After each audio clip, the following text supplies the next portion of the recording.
serve you a buffet of breakfast. From news headlines review, current affairs to social issues, entertainment, sports, and all the trending stories live on our mobile app and across all socials from Monday to Friday, 7 a.m. to 10 a.m. With me, Pakwesi Omare, Regina Bless, Deborah Adoso, and I am Esinal Fiagbedu. This is GhanaTalks Breakfast Show.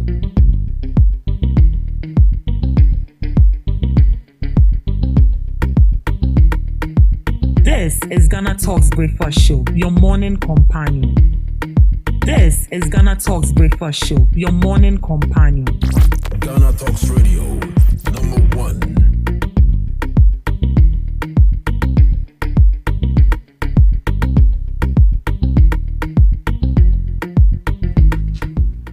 Good morning to you, and you are welcome to the GhanaTalks Breakfast Show.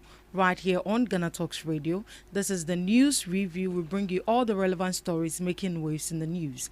I am your host, Ruth Esenam Fiagbedu, and this morning in the studios with me is Miss Regina Bless and Miss W. Adoso, and we'll be delving into the relevant stories that matter to you every morning right here on the GhanaTalks Breakfast Show. Remember that you are streaming live on Facebook at GhanaTalks Radio, on YouTube at GhanaTalks Radio, and also on X at GhanaTalks Radio.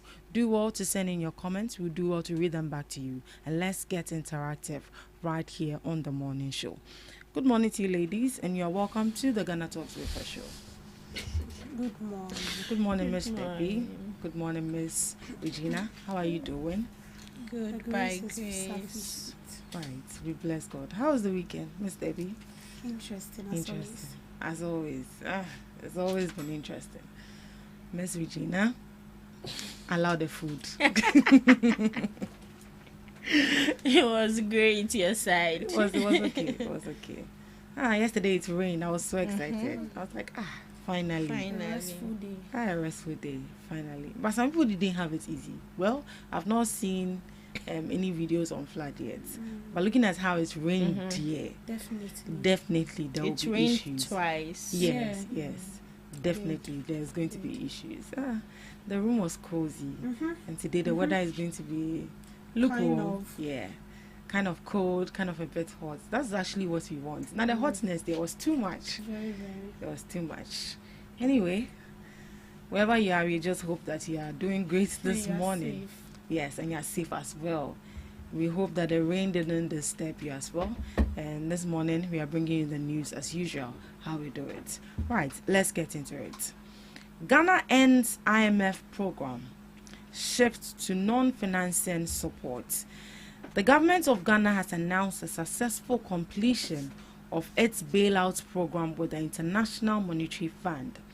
Ghana says it is moving away from depending on direct IMF financial support and will now shift to a non-financing policy support arrangement.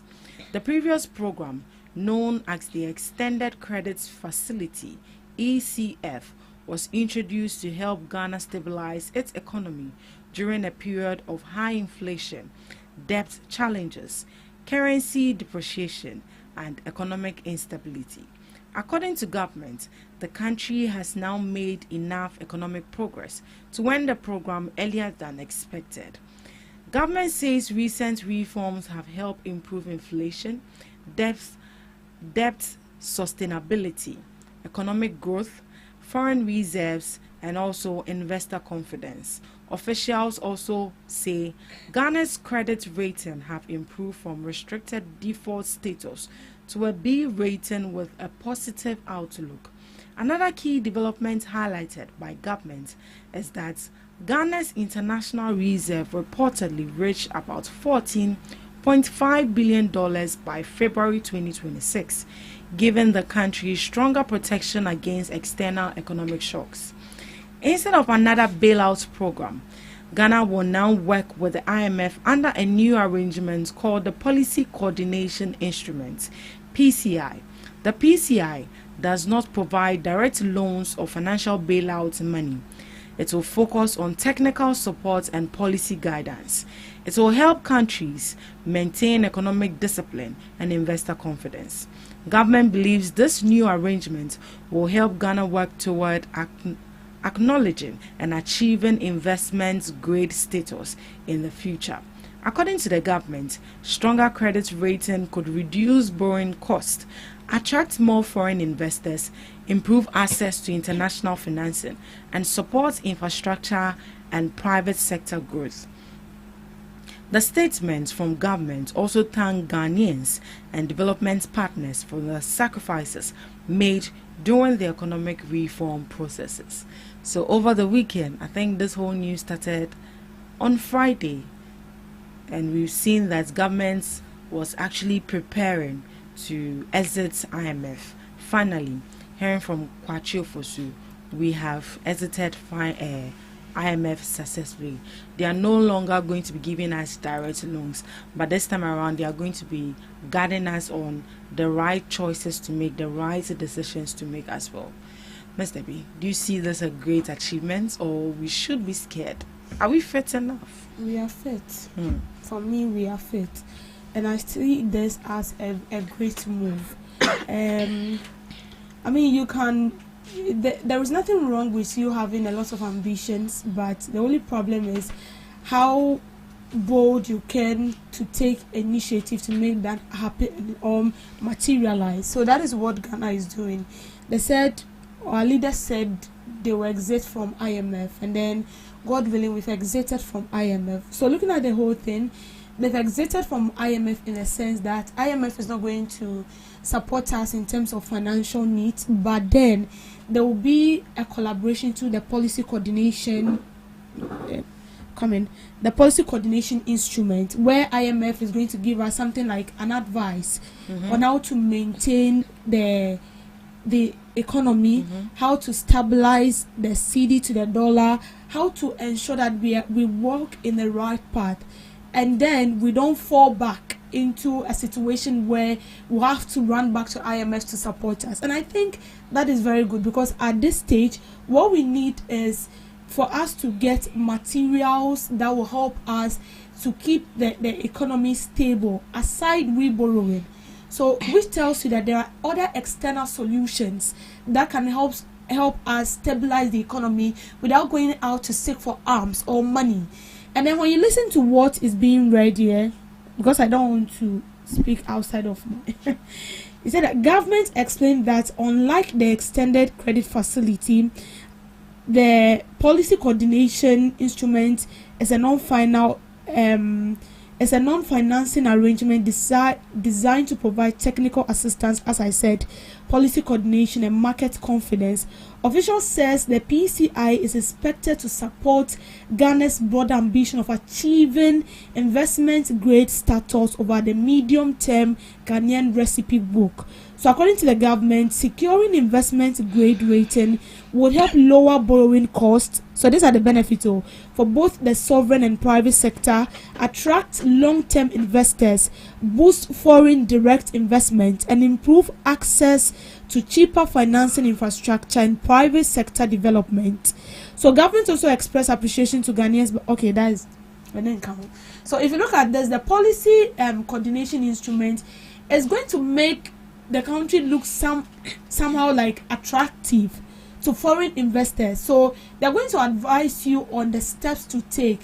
So although you don't borrow money to stabilize the economy or improve the economy, you need to have a firm standing to convince me to invest in your country. So that is what they will do now. So when it happens like that and then it looks so attractive, you don't have to talk too much. Immediately you get to the to whoever you want to give that person the opportunity to invest into your country. You just put across your what's the name? They have a term for it, and then the person will just like there'll be some sort of judge between Ghana and other country investors, and then they'll come in here, invest into our country, and then from there we move to the next grade. So for me, I see this as a good move and a good start. I just hope that the advice we will take will work on it, and then I'm sure when we work on it with positivity, we are going to see massive improvement and massive improvement and then great outcomes. And then I think that would tell us that even without borrowing, Ghana can still survive. Ghana can still survive even without borrowing. Ms. Gina, do you believe that? Can we still survive without borrowing as a country? Okay, so I believe that in every step of life, it just takes one step. You need to take one step to move on to the second and the third, and you expand. So if we want to say that we are not ready, we would always lag behind. We would always want to borrow. It's just like a patient who needs emergency treatment, and now you've been treated for a while now. The only thing you need is checkup. You don't need any emergency treatment again. So it's a step. And I think it's very important we took this step, because if not, people will still, especially these investors, they will still find our country, should I use the word, less attractive when it comes to investing in business wise. But looking at our economy now, which is stable for other businesses, as you read, it would create confidence when it comes to these investors. And also your friend is saying, as time goes on, they would come to our country, create and expand businesses, and also at the end of the day, we would be able to cover the how would I put it, probably the scale of unemployment in our country. So I would say it's a very good thing, and as I said, one step at a time. One step at a time. We are just hoping that we don't go back running to IMF again to borrow us money. But what are we going to do as a country to make sure that we sustain the economy? To sustain the economy, the most important thing is creating jobs. To me, that is the most important thing. Any other thing is just a contributing factor. But most importantly, they need to make sure that they create jobs for the people, for the youth. Because I would say the youth in a way are the economy, and this market women and all the individuals. So they need to concentrate on expanding jobs in our country. Miss Debbie, what about you? Yes. What are some of the things we can put in place? Are there any policy? Because as it stands now, in as much as we are excited about exiting IMF, we should also bear in mind that it comes with its own challenges as well. That means that there are certain things that we won't be able to go to IMF, in as much as they also give conditions. They will give you a condition. Okay, if you do this, we'll give you the money. Now we have the liberty to do whatever we want to do.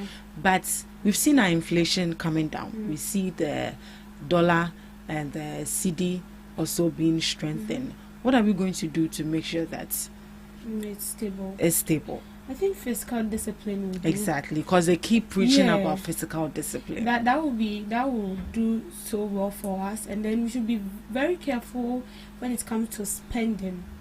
And when we are very careful with our spending nature, it will help us, because you don't spend more than you gain. So you are an employee, and then you are being paid maybe less than 2,000. But then at the end of the month, you spend more than like what you take. When it happens like that, the month will even end. Maybe 1 week of the month, and you're still struggling to survive, because kind of. But then when you spend within your means, maybe you take less than 2,000 in a month, so you've calculated everything. If I take my salary, maybe 100 or 300 will go into purchasing this. I'm saving the rest. This remaining 400 or 500 will take me throughout the month till the next month comes. So you spend within your means to avoid loss. So if you don't do that, then in as much as we are so much preaching about we've exited IMF, there'll be a time where they'll still come to us and convince us that we still need to go to IMF, because when we've gotten to a peak where there is nothing that can be done about this. So the best thing is fiscal discipline. When we are disciplined enough with how we spend our resources, the kind of projects we invest our resources into, even the kind of investors that comes in here, and then we give them that go ahead. When we put all these things into consideration, I feel like it will help us. But it's not only about exiting IMF, and that is why the policy coordination instrument is very, very necessary. I like the fact that IMF, they are not helping us financially, but they are ready. They are ready to teach us the pros and the cons in maintaining the economy without going out to borrow. And trust me, if Ghana succeeds, then it means every other African country can succeed without borrowing. Right. For our next story, we are still on the issue of IMF, and this time around, IMF is pushing for private sector role in ECG to cut losses. The IMF is urging Ghana to speed up reforms in the energy and cocoa sectors to improve efficiency and protect the economy. A team from the IMF, led by Ruben, visited Accra to assess Ghana's economic progress and discuss the country's next phase of cooperation with the fund after the end of the bailout program. One major concern raised by the IMF is the financial challenges facing the electricity company of Ghana. According to the IMF, ECG continues to face high distribution losses, poor revenue collection, unpaid debt, and also financial inefficiency. To address this, IMF is calling for stronger private sector participation in electricity distribution. The IMF believes involving private companies could help improve efficiency, reduce financial losses, increase revenue collection, and improve service delivery. The IMF also wants Ghana to improve payment discipline, clear old debt in the power sector, and reduce electricity generation costs. The IMF also highlighted challenges facing Ghana's cocoa industry and Ghana Cocoa Board. Although the fund acknowledged recent government intervention, it says deeper reforms are still needed to ensure the sector remains financially stable. The IMF wants reform that would improve efficiency in the cocoa sector, reduce operational costs, strengthen laws and regulations, and allow more frequent adjustments in cocoa farm gate prices. According to the fund, these reforms are important to protect public finances and maintain Ghana's broader economic stability. So they've given their position on ECG, and they are saying that Ghana's economic recovery will depend not only on inflation and debt management, but also on fixing structural problems in key sectors such as energy, cocoa production, and state-owned enterprises. So they believe that with these reforms that they've provided in this area, it will help Ghana maintain economic stability and reduce pressure on public finances over the long term. So they are pushing for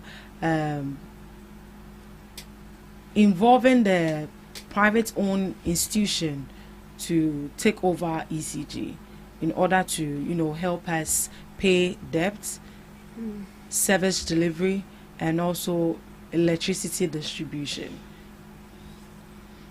Ezebi, do you think it's a good idea? Looking at the kind of issues and the problems we are having with our energy sector, they are distributing power, but the money is nowhere to be found. We also have debt as well, and service delivery is equally low. Yeah. We've seen doomsday, we've seen transformer changing and all of that, and not a lot of people are happy with it, in as much as it's going to be a long-term solution to energy delivery, but there's always a way out. Yes, so for me, I feel like it's good because when we take... You think it's a good one to privatize ECG? Oh, of course. Because as it stands now, that is the only company we say we own as a country. When the NPP came to power, they didn't totally sold out ECG, but we partnered with this company. Oh, Greedco. No, not Greedco. Is it Val? No, not Valco. It starts with P. I've forgotten. PPS. Yes, I think PPS. Independent Power Distributors, BBSA. We partnered with them. So in a way, it's like ECG / that PPS of a thing. So it's a private institution that was working with the government. So it's like you having a share in the electricity company. You invest in part of your money. The government also invest, and then they see the progress of it. Then at the end of the day, you get your share. The government also gets its share. So as it stands now, if we can do something of that sort, it will help, because we said we want to own our company, but we are not seeing anything. And every property that is being owned by the government. I don't know how they manage it. We have people are managing that sector, but then we don't see how well it's being managed, because at the end of the day we get to hear negative reports more than the positive ones. It's either it's running at loss, it's either someone is doing something, money are being embezzled, money that is supposed to use for some development in that particular institution is being taken by someone, especially with the government state properties. So for this thing, for us to survive, because we cannot survive without electricity, and I'm pretty sure they've mentioned this to energy and cocoa sector, because for me these are the two sensitive sectors. If we take the energy sector for instance, we can't do with the energy sector. We consume electricity almost every day, and so this institution should be fetching more money for the country. There shouldn't be an instance where ECG will say they've run at loss. Was it last year they were called before the Public Accounts Committee, and ECG was losing a tune to billions of, and I was like, what is this? So they were trying to push it somewhere. It was later we realized that they said due to is it false connection, they call illegal connections and a whole lot, that is why they were running at loss. And then I was like, so don't they have something that detects if someone connects maybe water, light or water illegally? Don't they have a detector that can tell that this household is using water illegally, this household is using light illegally? Because if we are using electricity every day, the energy sector should be giving us more money than every other sector. Yeah. So what is going on? And then when we take the cocoa sector, we consume cocoa every day. Was it Saturday? I took chocolate. Milo. I took Milo. We consume chocolate, cocoa every day. Even if you don't get to consume cocoa, better. That is what you can say. That is a pomade I use. I consume it on my skin. I do. The cocoa is used in different products and all that. So these two sectors are sectors that when they are strengthened, and then I was saying a new cohort. That is why IMF mentioned that. Because if you let's just take previous years and this year's, when we are talking about institutions that every day their matter is on social media, it has to do with energy and cocoa. Was it last year that we heard that was it 20 container of whatever cables of the energy was missing again? It is always energy. If it is not energy, cocoa, the farmers are saying our prices are not good, the government is saying we have to do that. So it's a whole lot. But these two sectors, if we pay critical attention to them, trust me, we will make it big time. So they even stated it here. They say strengthening this area is critical to safeguarding public resources and improving financial sustainability of the power sector. So in the cocoa sector, so they said FAN acknowledged recent policy intervention, but said deeper structural reform are still required to address long-standing challenges. What are the challenges in the cocoa sector? And they say farmers say the money they are paying us is not enough. We are going to give our lands to the galamseyers. They should. We saw a video where farmers are even cutting down their cocoa trees because they felt like what they were being given is not enough, but the energy they are putting into what they are doing. So these are petty challenges that we need to pay attention to. I'm not saying other industries or other firms are not equally important, but you should take a critical look at some sectors that you feel like this sector we can't do away with it in a day. Light, we will have to go back because there is no light. We work with light, and that is why anytime there is blackouts or power outages, a higher. So it is something that we cannot do with that. So I feel like what this thing, IMF needs to be a good sound. They paid attention to key notes. Yeah. So I feel like when we follow, see, it's funny, but it's not. Yeah. I'm just hoping that our leaders, will listen. Because looking at the challenges they've outlined, that alone can lead us to even go back to them to go and borrow to sort out this issue. Why are you using power? It means they're even tired. That's why they're telling us all these things. Yeah. So they've given a suggestion. Miss Regina. So with IMF calling for the privatization of ECG and the cocoa board, I think is a good thing.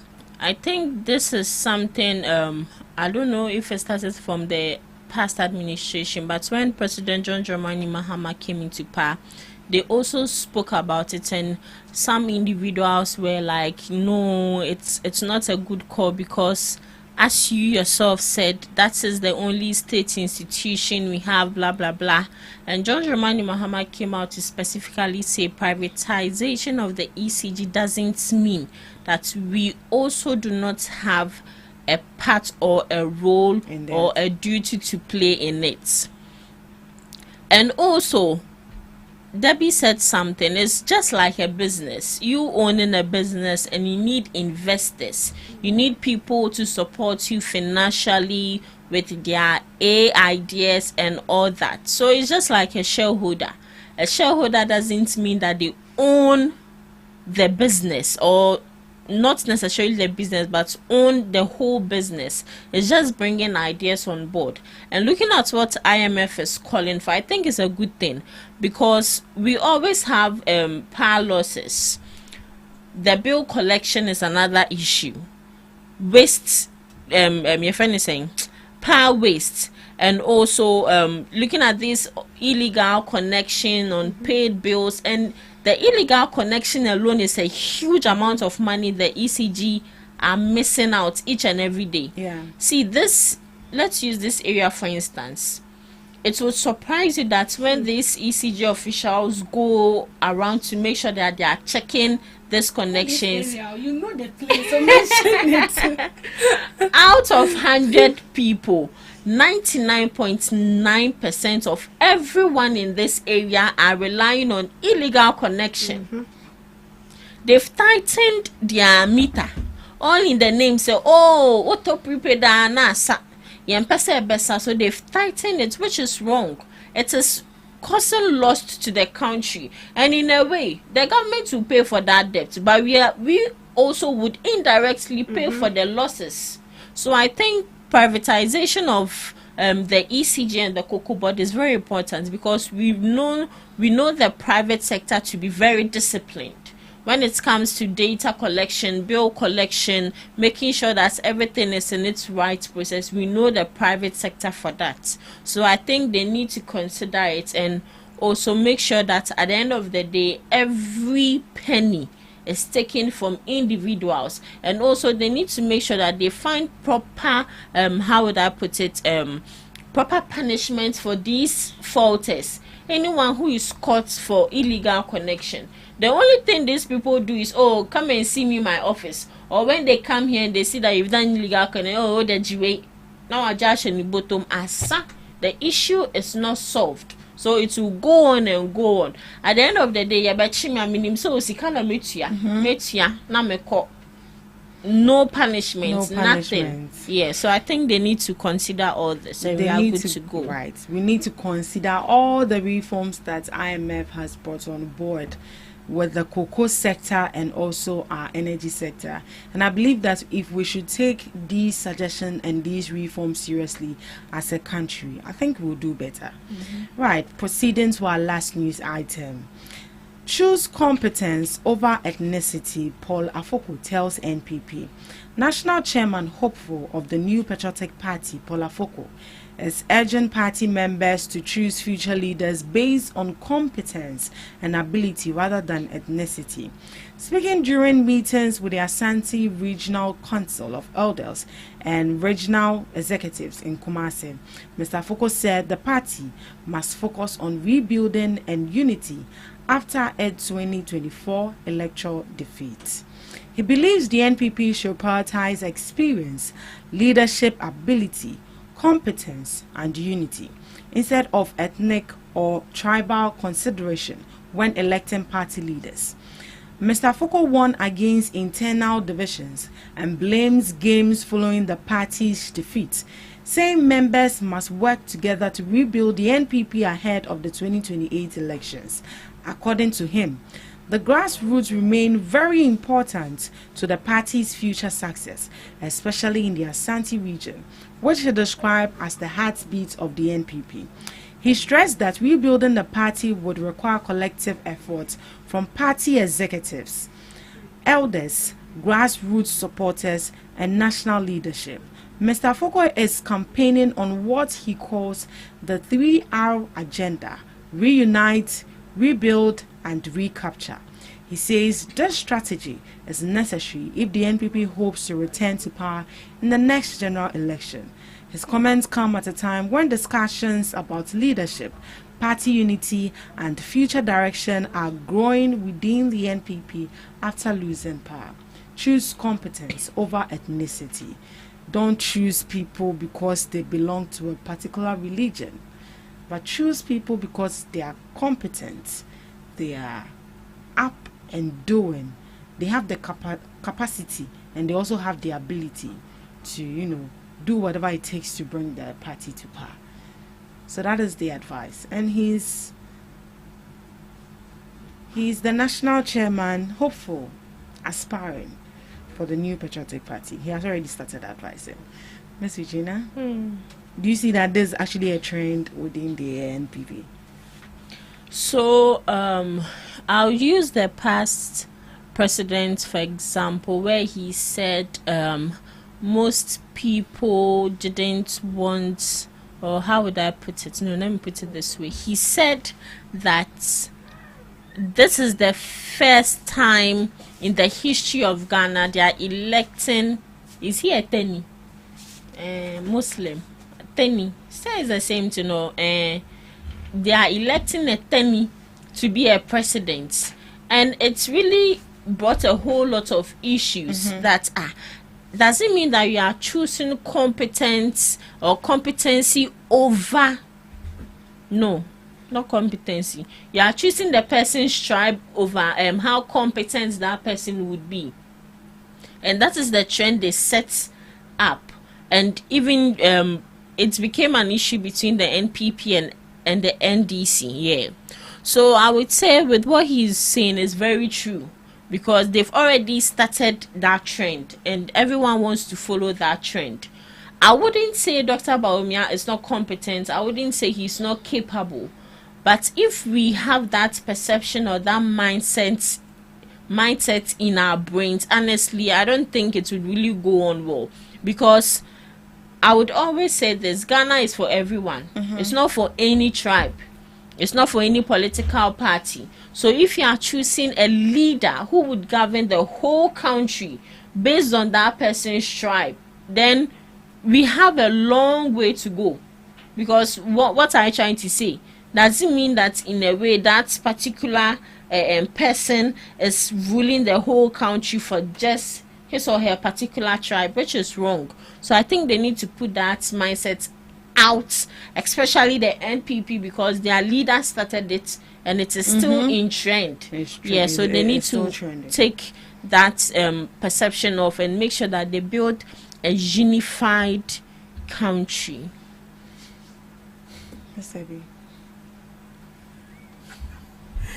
Okay, so for the NPP,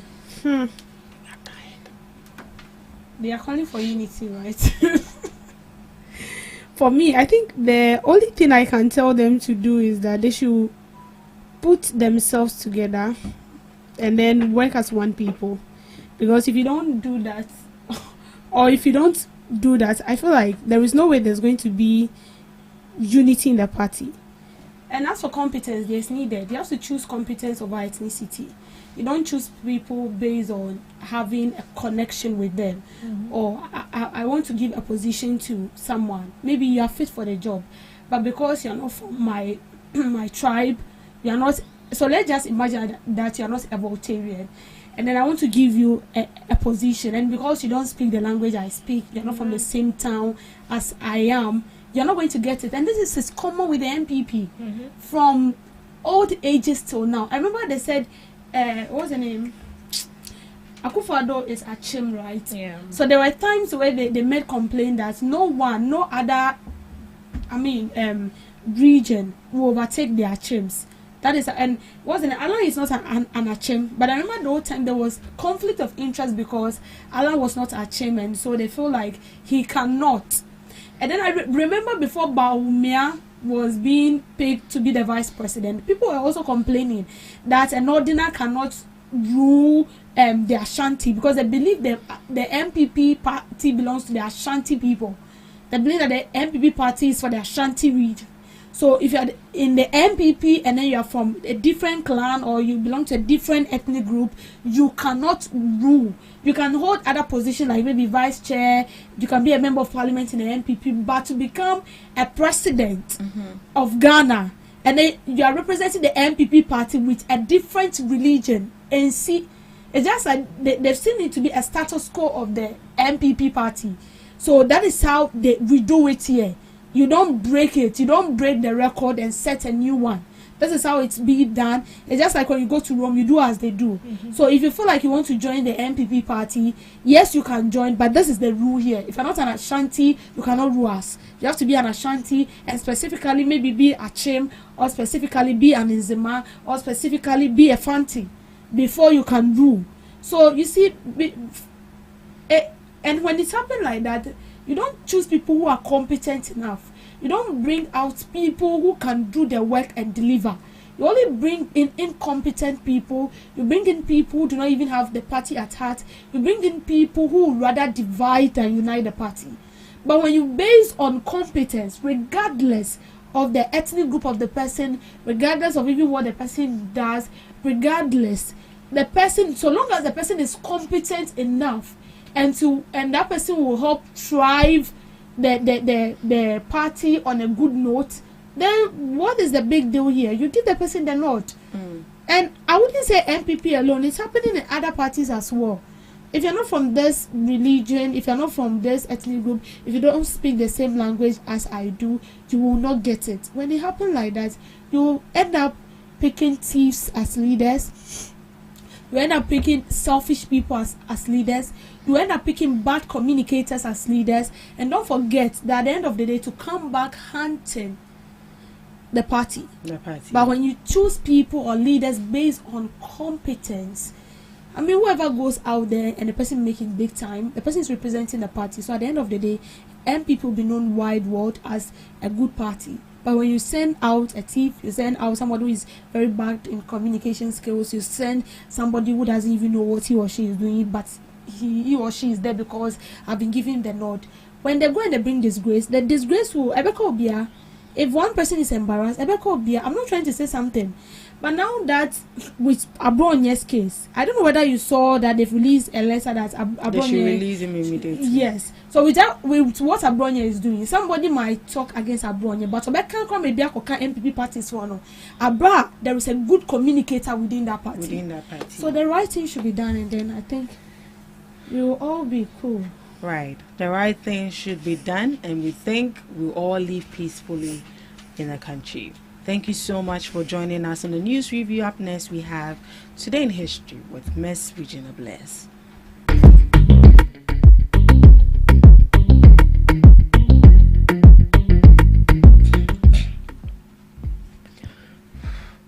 Bringing you Today in History on this day, 1860. Abraham Lincoln nominated for presidency at Republican Convention. He was nominated for the presidency at the 1860 Republican National Convention held in a custom-built arena called the Wigwam in Chicago. The convention took place from May 16th to May 18th, 1860. 1920, Pope John Paul II born, Karol Joseph, was born in the Polish town of Wodowice, 35 miles southwest of Krakow. Karol went on to become Pope John Paul II, history's most well-traveled pope, and the first non-Italian to hold the position since the 16th century. 2012. Facebook raises $16 billion in largest tech IPO in U.S. history. Facebook, now Meta Platforms, priced its initial public offering at $38 per share on May 18th, raising $16 to become the largest technology IPO in U.S. history at the time. The massive offering valued the company at over $104 billion. 1974.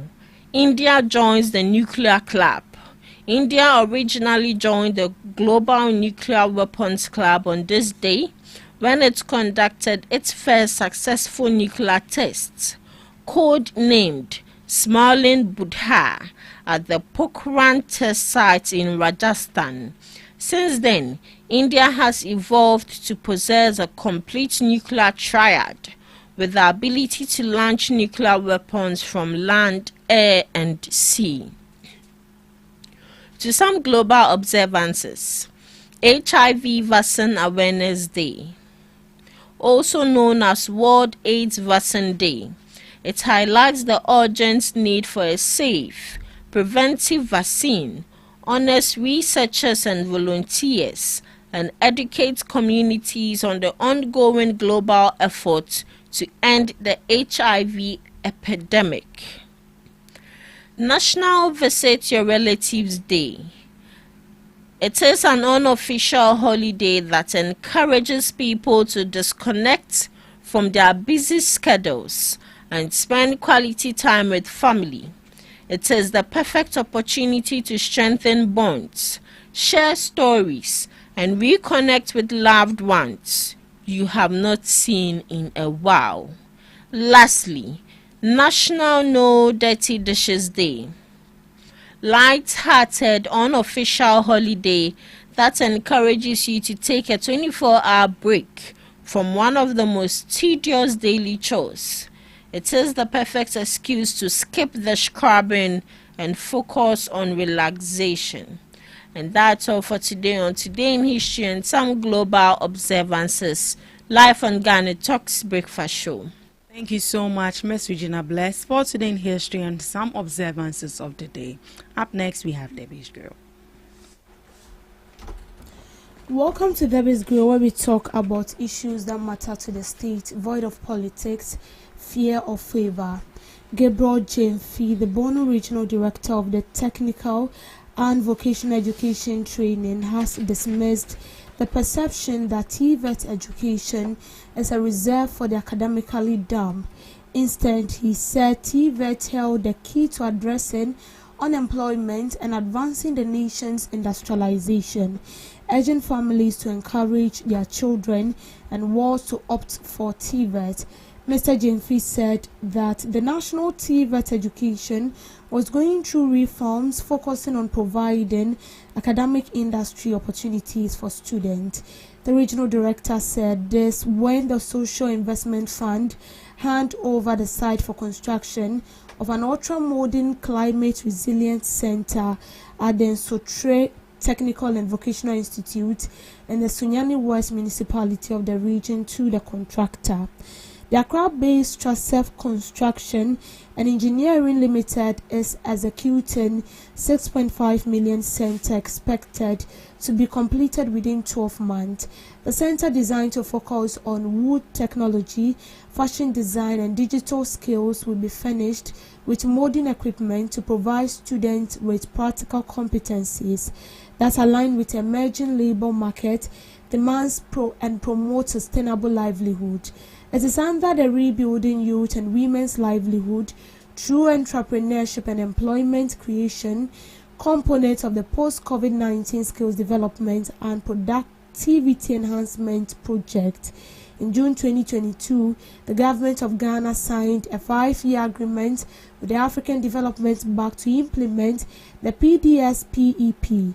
The project is financed through a grant facility of 28.5 million and seeks to contribute to Ghana's sustainable post-recovery in the health sector while supporting the restoration of livelihoods, income, employment, and private sector development. Mr. Jemfi explained that the government had given financial clearance for the employment of more TVET tutors this year. So this is from the Bono Regional Minister, and then he's emphasizing on TVET, Technical and Vocational Education Training. Now let me be sincere with you. With where we find ourselves in the world, white collar job is not enough. People are making hands-on money with vocational and technical skills.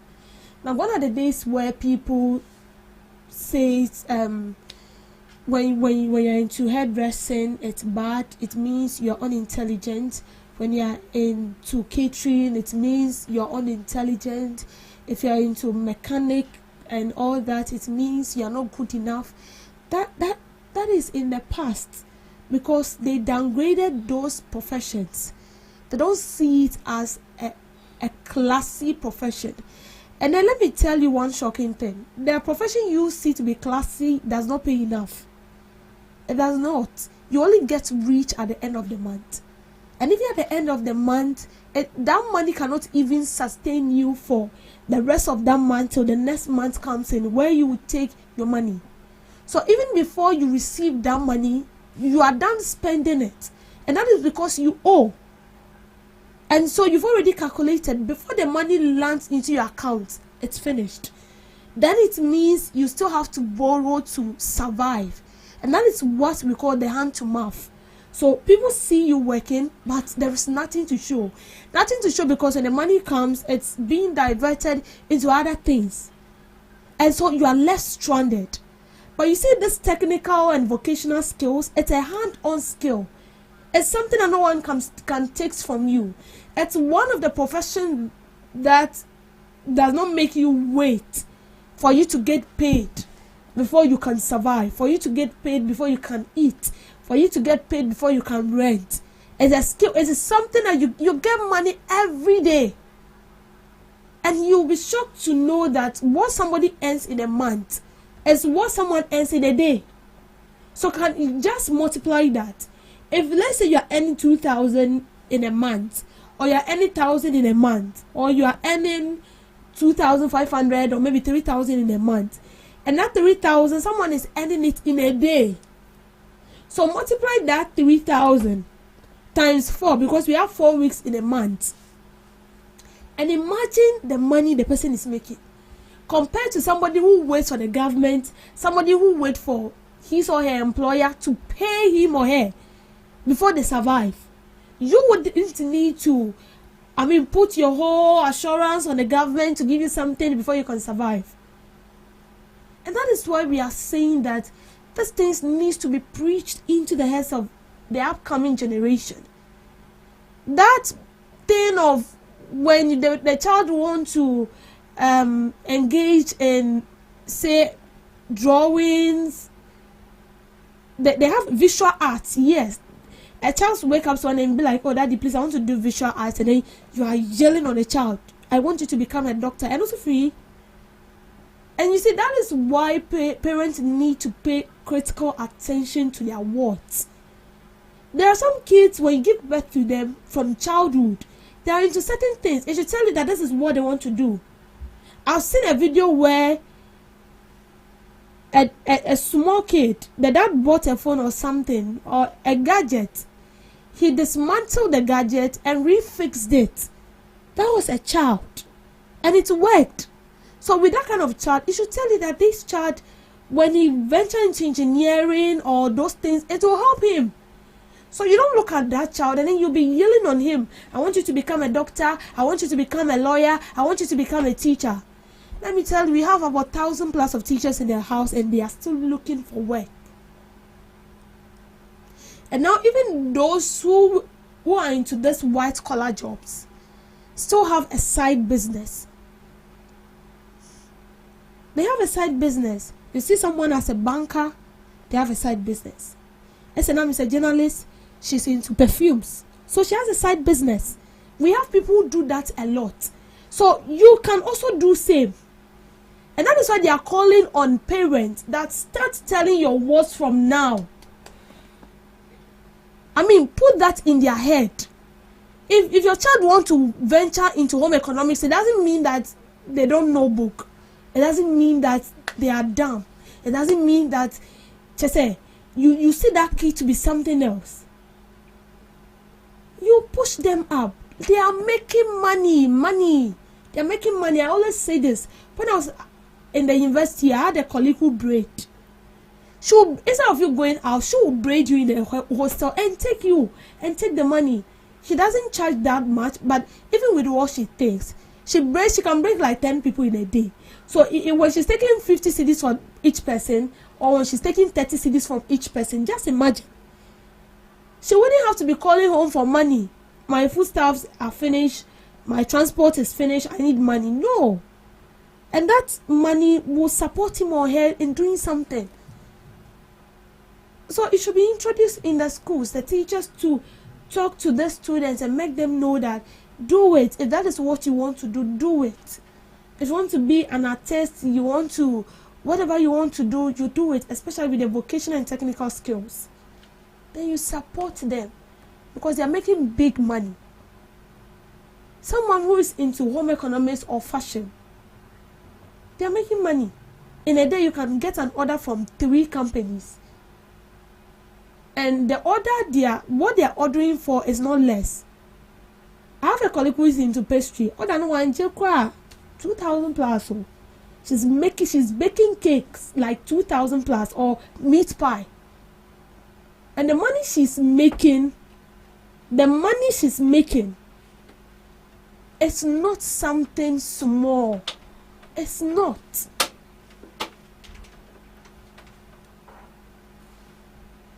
So, to our parents, please bear with us.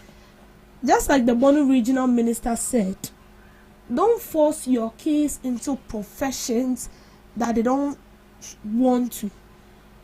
Don't force your kid to become a nurse when he or she wants to become a caterer. Don't force your kid into the teaching field where he or she wants to become a fashion designer.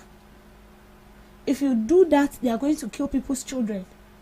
And that is why when you go to most of our schools, sometimes you see a teacher, and you know that and then the field from the demeanor of the teacher, you can tell that this is not his field. And even nurses, from their demeanor and how they talk to patients, how they even treat you, you can tell that the profession here, but to be a show. So this is simple. Pay critical attention to your children. If that is what they want to do, support them. If they want to do the white collar job, support them. If they want to be into the technical side, support them. And even with the white collar job, you should still tell them to get something to do. And don't kill that dream of DS. Please, we are begging you. Thank you for making time with me on Debbie's Girl.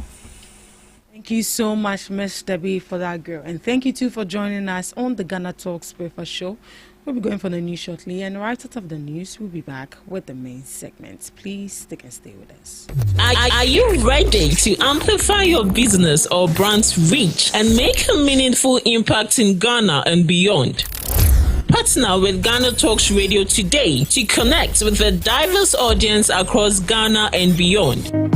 Elevate your brand through on-air promotions and social media. Boost your brand during prime time. With GhanaTalks Radio, you can extend your reach across digital platforms. GhanaTalks Radio is not just a station, it is a community hub where your brand becomes part of the conversation. Join us in fostering connections, celebrating culture, and making a lasting impression. For customized sponsorship packages and enquiries, email contact@GhanaTalksRadio.com or call +233 202 544614. GhanaTalks Radio, giving the youth a voice.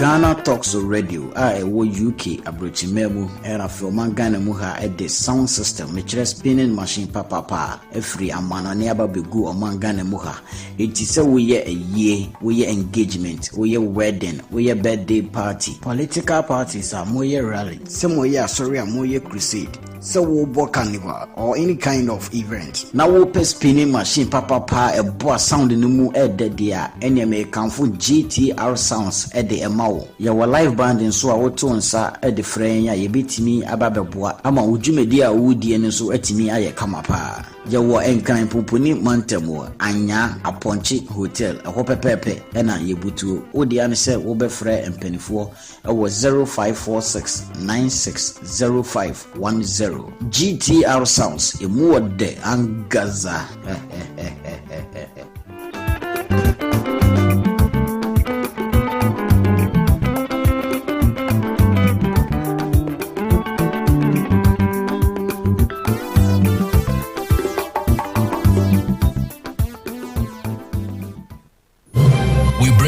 News, business news, international, sports, and entertainment news. Right here on GTR.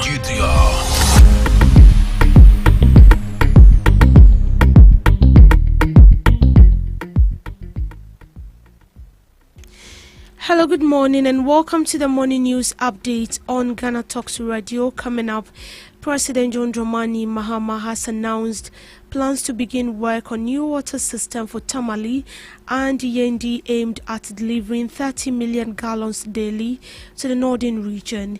Vice President Nano Pokwa-Jemine is cautioning against complacency while urging government and the public to focus on sustained economic transformation instead of celebrating short-term gains. The Gender Minister is calling on the Accra Metropolitan Assembly to halt the planned demolition at Mokola Market for broader stakeholder consultation.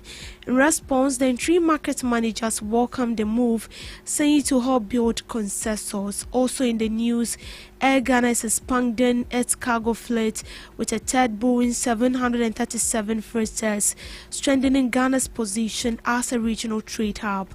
And in sports, Ghana missed out on gold as the 24th African Senior Athletic Championship wrapped up in Accra.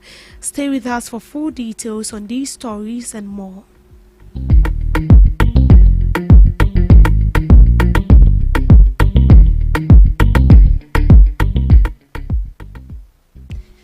President John Dramani Mahama has announced that government intention to commence work on the Tamale and Yendi water system project.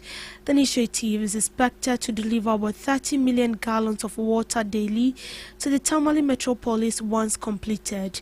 The plan also includes the development of additional small town water systems to extend supply to surrounding communities facing shortages. The project forms part of broader effort to address water deficit in the region. Two other important projects were about to start. We are moving to the procurement stage, the Tamale water system and the Yendi water system.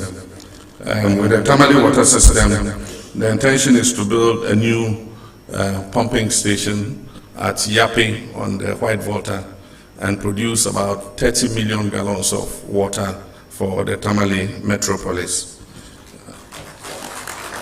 Yendi would also have a new pumping station on the River Dhaka to produce fresh water for Yendi. There are other small town water systems that are going to happen that I cannot mention all of them. Vice President Nano Pokwa-Jemine has cautioned against premature celebration of Ghana's improving economic indicators. Speaking on current economic outlook, the Vice President acknowledged signs of progress but said it was critical to remain focused on long-term structural change.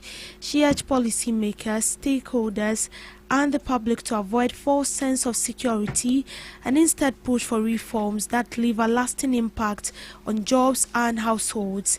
Her remark comes as Ghana records modest gain in key macroeconomic indicators.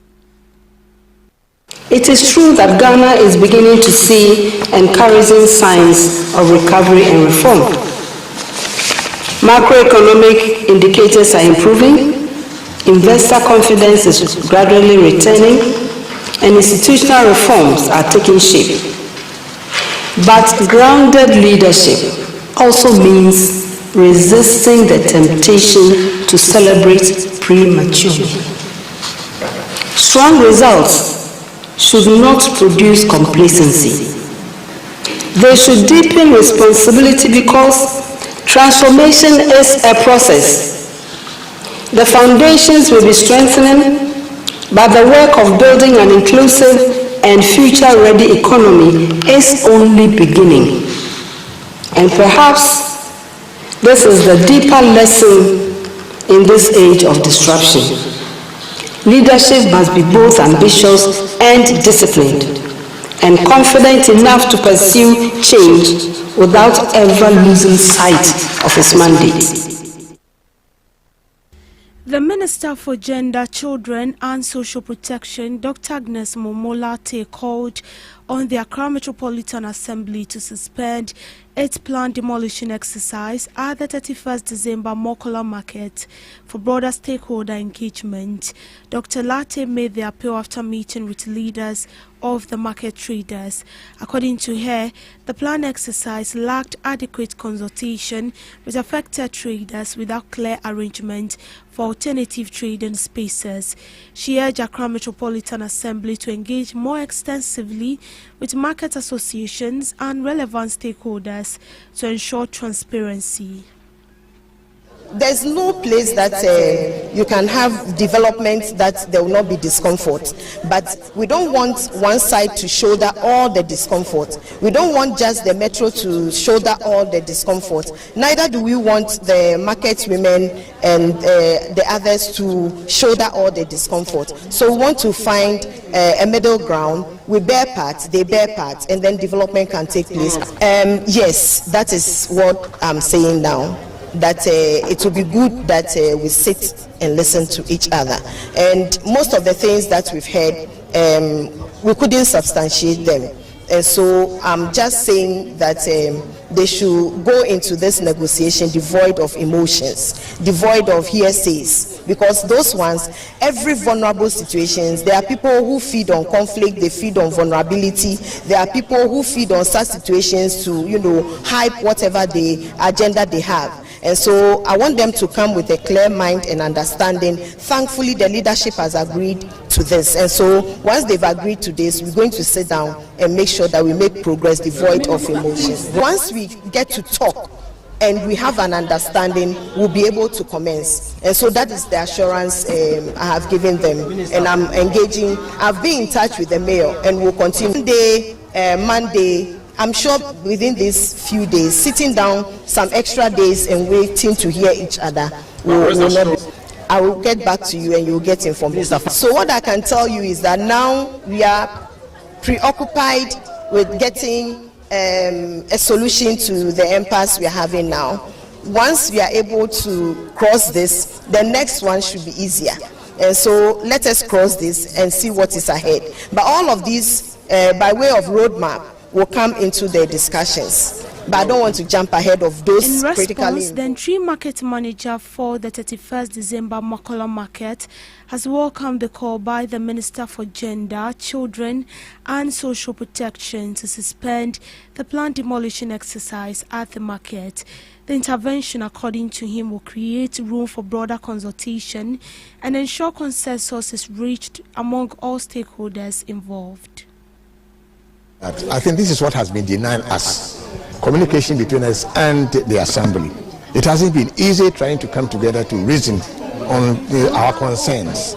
You see, it has been bullying and all sorts of things. And I think that we need to be heard. And with this new intervention, I think that we will place ourselves in a situation where they will listen to us and also listen to them. And then you come to common grounds. We are happy about that. Can't reject development. Every country wants development. The market, I recently renovated this place. So we need to develop, human or physical. So development cannot be rejected. Otherwise, we can't progress. So the development comes with some cost, human cost. You see, we have the cost and then we have the benefit. So you balance the two.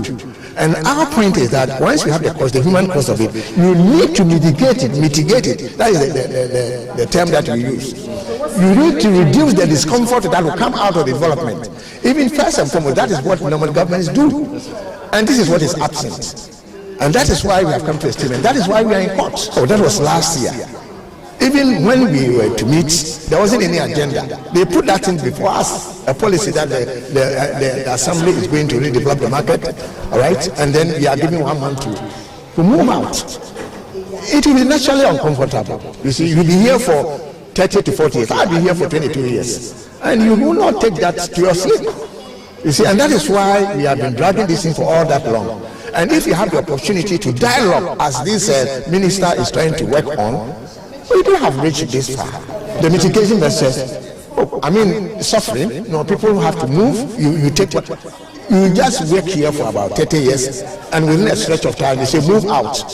Whether you are taking loans or whether you have some items that you are expecting from imports, all these things have to be taken into consideration. You have to sit down and talk about some of the things that will affect us. And those are the things that we need to mitigate.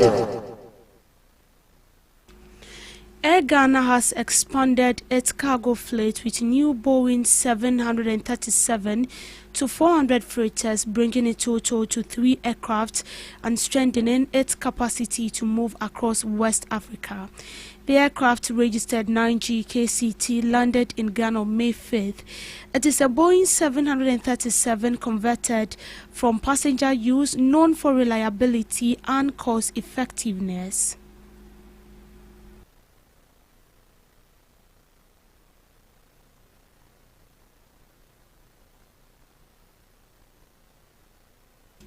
In business, for the second consecutive auction, the Treasury recorded strong investor demand for short-term securities, with total bids exceeding the target by 1.17 billion.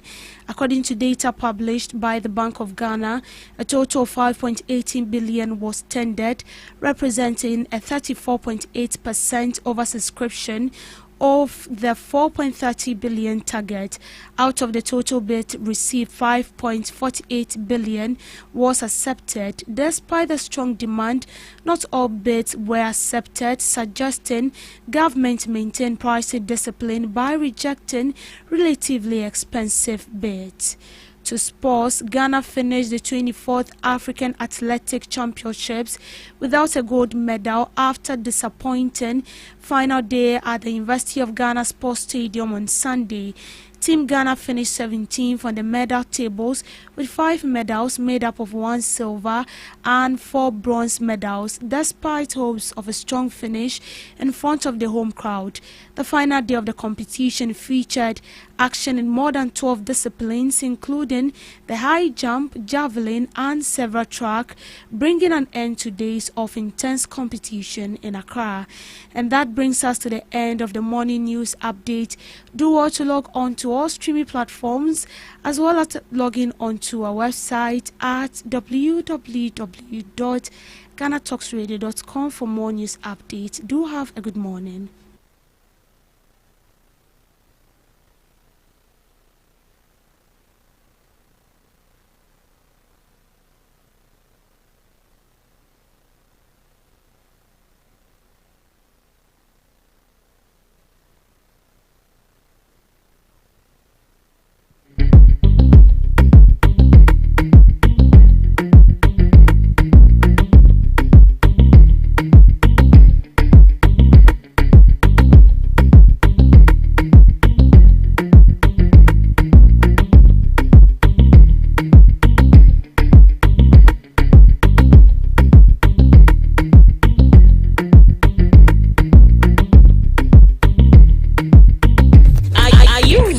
To amplify your business or brand's reach and make a meaningful impact in Ghana and beyond.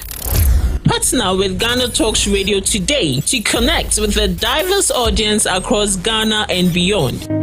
Elevate your brand through on-air promotions and social media. Boost your brand during prime time. With GhanaTalks Radio, you can extend your reach across digital platforms. GhanaTalks Radio is not just a station, it is a community hub where your brand becomes part of the conversation. Join us in fostering connections, celebrating culture, and making a lasting impression. For customized sponsorship packages and enquiries, email contact@GhanaTalksRadio.com or call +233 202 544614. GhanaTalks Radio, giving the youth a voice. What do you want for breakfast? How do you want your breakfast? English breakfast. French fries. Koko Nikosi, alo komi kesheto. Wache. Well, Gobe is the real deal. Join us on Ghana Talks Radio. Let's serve you a buffet of breakfast. From news headlines review, current affairs to social issues. Entertainment, sports, and all the trending stories live on our mobile app and across all socials from Monday to Friday, 7 a.m. to 10 a.m. With me, Pakwesi Omare, Regina Bless, Deborah Adoso, and I am Esinal Fiagbedu. This is Ghana Talks Breakfast Show.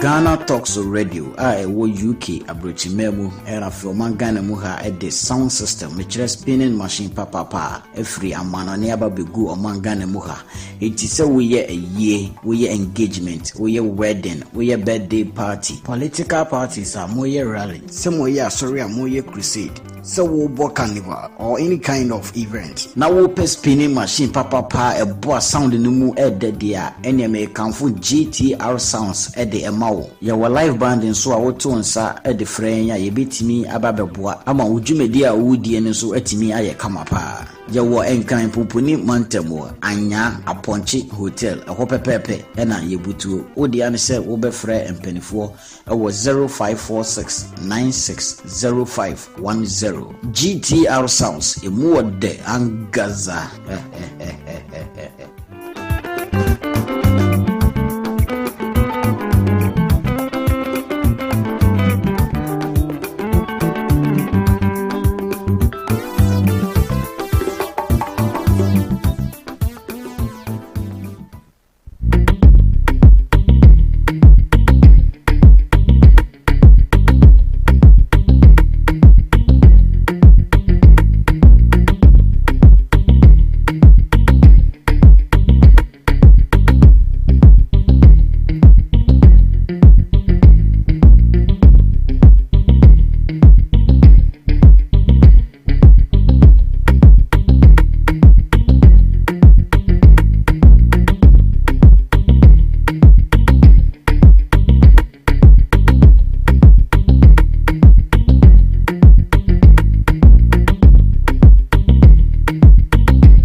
Morning to you once again, and you are welcome to the Ghana Talks Breakfast Show right here on Ghana Talks Radio. This is your favorite online radio station, the only online radio station you can carry along wherever you go. We are streaming live on Facebook at Ghana Talks Radio, on YouTube at Ghana Talks Radio, and also on X at Ghana Talks Radio. Do well to join us on the Ghana Talks Breakfast Show. Before we delve into the second segment of the show, as usual, you know how we do it. We come along and then we speak on some interesting news headlines before we come in with our guests. Our guests will be joining us shortly. As part of the issues we'll be looking at will be the issue of the IMF and also nationalization of natural resources. Those are two topical issues we'll be looking at. But my ladies and I are seated right here in the studios, and we'll be looking at some relevant news stories that are of concern and that matter to you every morning right here on the Ghana Talks Breakfast Show. Good morning to you ladies once again, and you are welcome to the show. Good morning. Miss Debbie. I'm good. What is happening? What did you read in the news today? A lot is happening. A lot is happening. Yes. Right.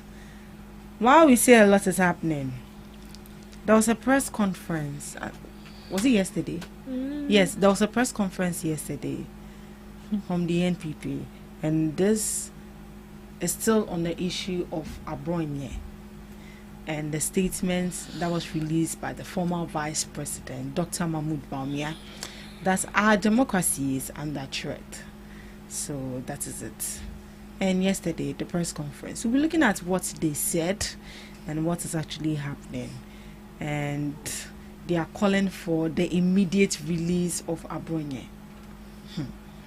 Simpi. Now let's listen to what Afenyo said. Afenyo Markin condemns Abronya DC's detention as constitutional wrong.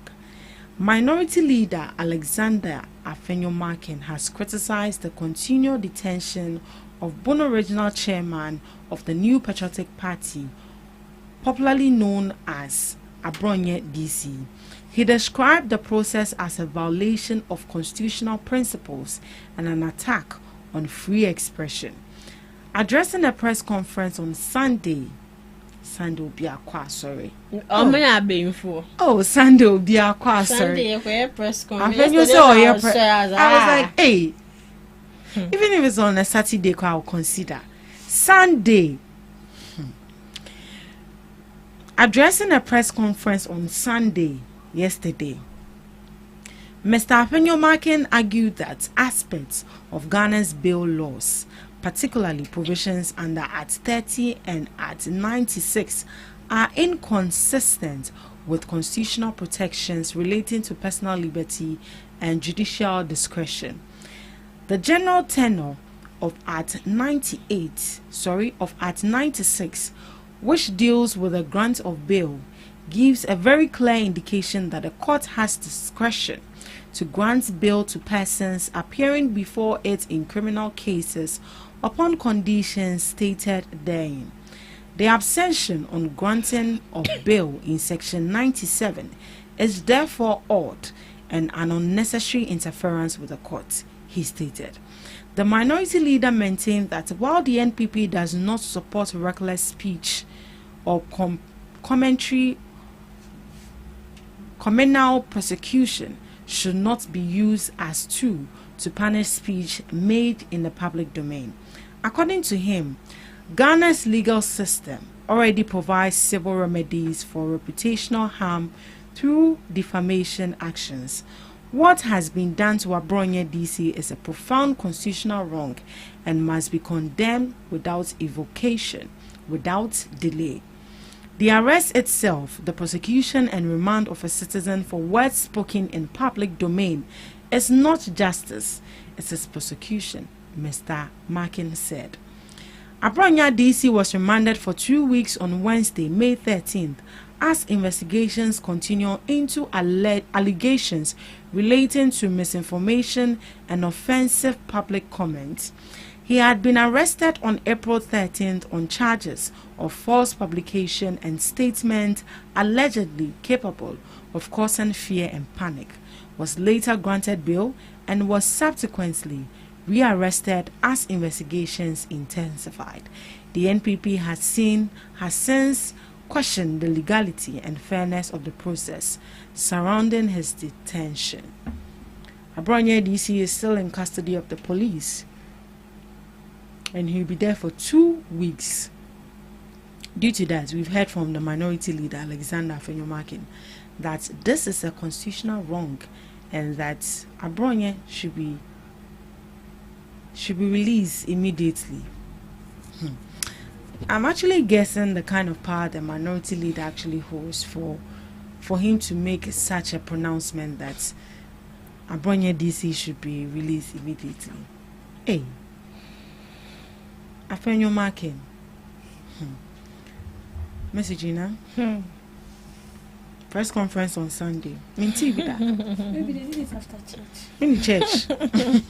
Let me check the time. Now after church, you have to. I don't know. You have to meditate. Meditate what? And let the word. What is he meditating? And let the word that was preached to descend on you. How many seconds will it take to descend what was? Share. It takes a lot. The Holy Spirit alone. Please. Miss Regine. Yeah. Hey, Kennedy Japan. Okay, maybe as she said, maybe they did it after church, because yesterday I saw that they went to a gathering for a Thanksgiving. Marriage anniversary for one of the party members. Yeah. So maybe after church, Ampa. So there's nothing wrong with them bringing out a press conference or organizing a press conference But I think the issue is you even in the first place saying that you would disrespect the judge, and whether you are being taken on for contempt and no the shut down found. This speaks that all the leaders are the same. So it's not shocking that the subordinates are also doing that. Because if a whole minority leader, you claim that you can disrespect a whole judge, hey, Asamo, it's none of your business. What do you expect your subordinates to do? They will do more and worse than that. So it's understandable. Say, charity begins at home. Until the other share a colasino, and one oniya obey. Until they are minority leader, they are share bronyasi, and not on also all ye. Because tell me why your subordinate has gone the extreme on several occasions, and it's good to support, but reprimand, discipline the person that the path you are treading is very dangerous and it can cost you a lot. See, I would say Biana Abronye, probably he has already gotten his money, or he's already rich. He doesn't need his CV to be taken anywhere.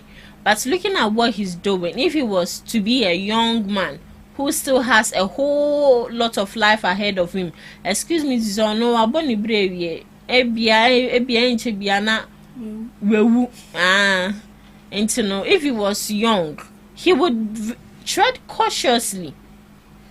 Because at the end of the day, you take your CV somewhere and people are seeing what you are doing on social media. See, social media never forgets. It will come back to haunt you.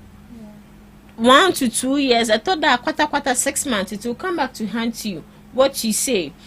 Looking at your friend is saying, who would I even use?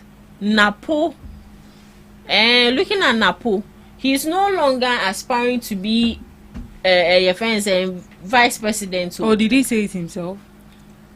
No, as if vice president, you need to be appointed or chosen by whoever comes in as a president, unless for other so positions. What I'm trying to say is, looking at his past utterances, okay, he's no longer aspiring to be any of probably any position, or aspiring to be maybe an elite individual in the community. The moment he comes out to say, oh, I want to be the president, I want to be this, people will start bringing out videos upon videos. Your old videos. Same happened to Sam George, where he said what he said so that they can gain power. People started bringing out videos. So I feel like Abronya DC should be very careful. See, politics is not your life. Politics shouldn't determine your future. Politics has a limit, and that limit should end there. Whether in the office or your society, it should end there. You shouldn't take politics so personal. But for Abronya DC, he has taken politics so personal to a point where he's even attacking the personalities of individuals, which is wrong. Spreading false information, misinformation, and saying derogatory or giving derogatory comment about top officials, which is wrong. I wonder if he has family members, because if he does, this is the time where they need to come in. See, it feels like all this issue to turn as basketball, baseball, because if not, he should have been in prison by now.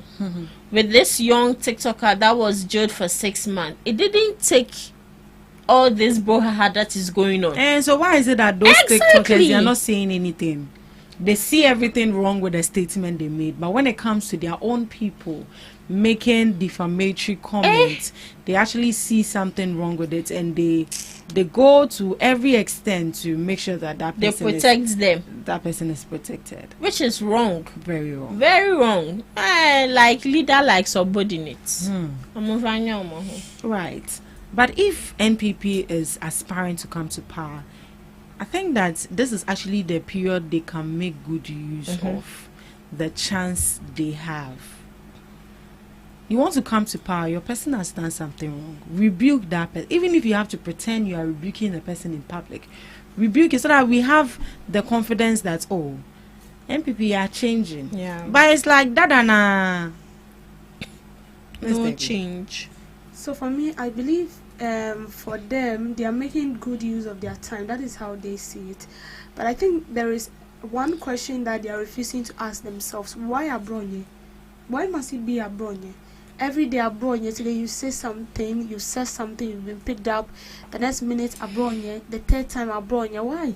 Shouldn't it be a different person? So it means they are refusing to caution their own people. And then one thing I would like to say is that Abronye should go and take advice from Kennedy Japan. The more reason I'm saying this is because you might feel like you don't want to hold any big position in the party. But a day will come where you feel like, no, I've been in this party for long. I want to hold a position, or an opportunity will come where somebody will even give you an advice that looking at you or your personality, you didn't fit this particular position. Mm-hmm. And that is when reality sets in. That is when what you've done in the past keeps glaring at you in the face. I'm saying Kennedy Japan because that, as for Kennedy, I like him so much, sincerely speaking. Yeah. If I'm talking about one person I like in the NPP party, is Kennedy Japan. Now, Kennedy Japan is someone who spoke his mind, like he speaks his mind without caring who you are, what you do, the position you hold. And you see, with Kennedy, he has been doing all this, and his same party members were supporting him. Those times when he has been speaking, making false utterances against people, in as much as sometimes he speak the truth, because the thing is, for him, he doesn't only speak against other people because he also speak against his own party members when they are doing the wrong thing. That is what makes him distinct. But the only thing is, when he speaks, the same MPP people were backing him. But when the time came for him to stand as a flag bearer for the NPP party, we saw what happened. The same NPP members were saying that Kennedy Japan cannot hold the position because he cannot control his temper. The same people who were after you, the same people who were hailing you, and that is why they said that the same people who were hailing Jesus, Hosanna, Hosanna, here comes the King, was the same people who said he should be crucified. So these same people were like, oh, Kennedy Japan is outspoken, allowing him to speak. He's speaking, he's telling the truth. When the day of accountability came, he stood alone. He accounted alone. That same people, I saw a lot of interviews on different stations where they said, as for Kennedy Japan, they are not sure he'll be given that nod, in as much as the policy and the initiatives he was bringing on board was good enough. But then, they cannot give him that nod because of his utterances, because he cannot control his anger. And then they start bringing out his videos. 2012, 2013, 2014, the videos he made speaking against authorities. You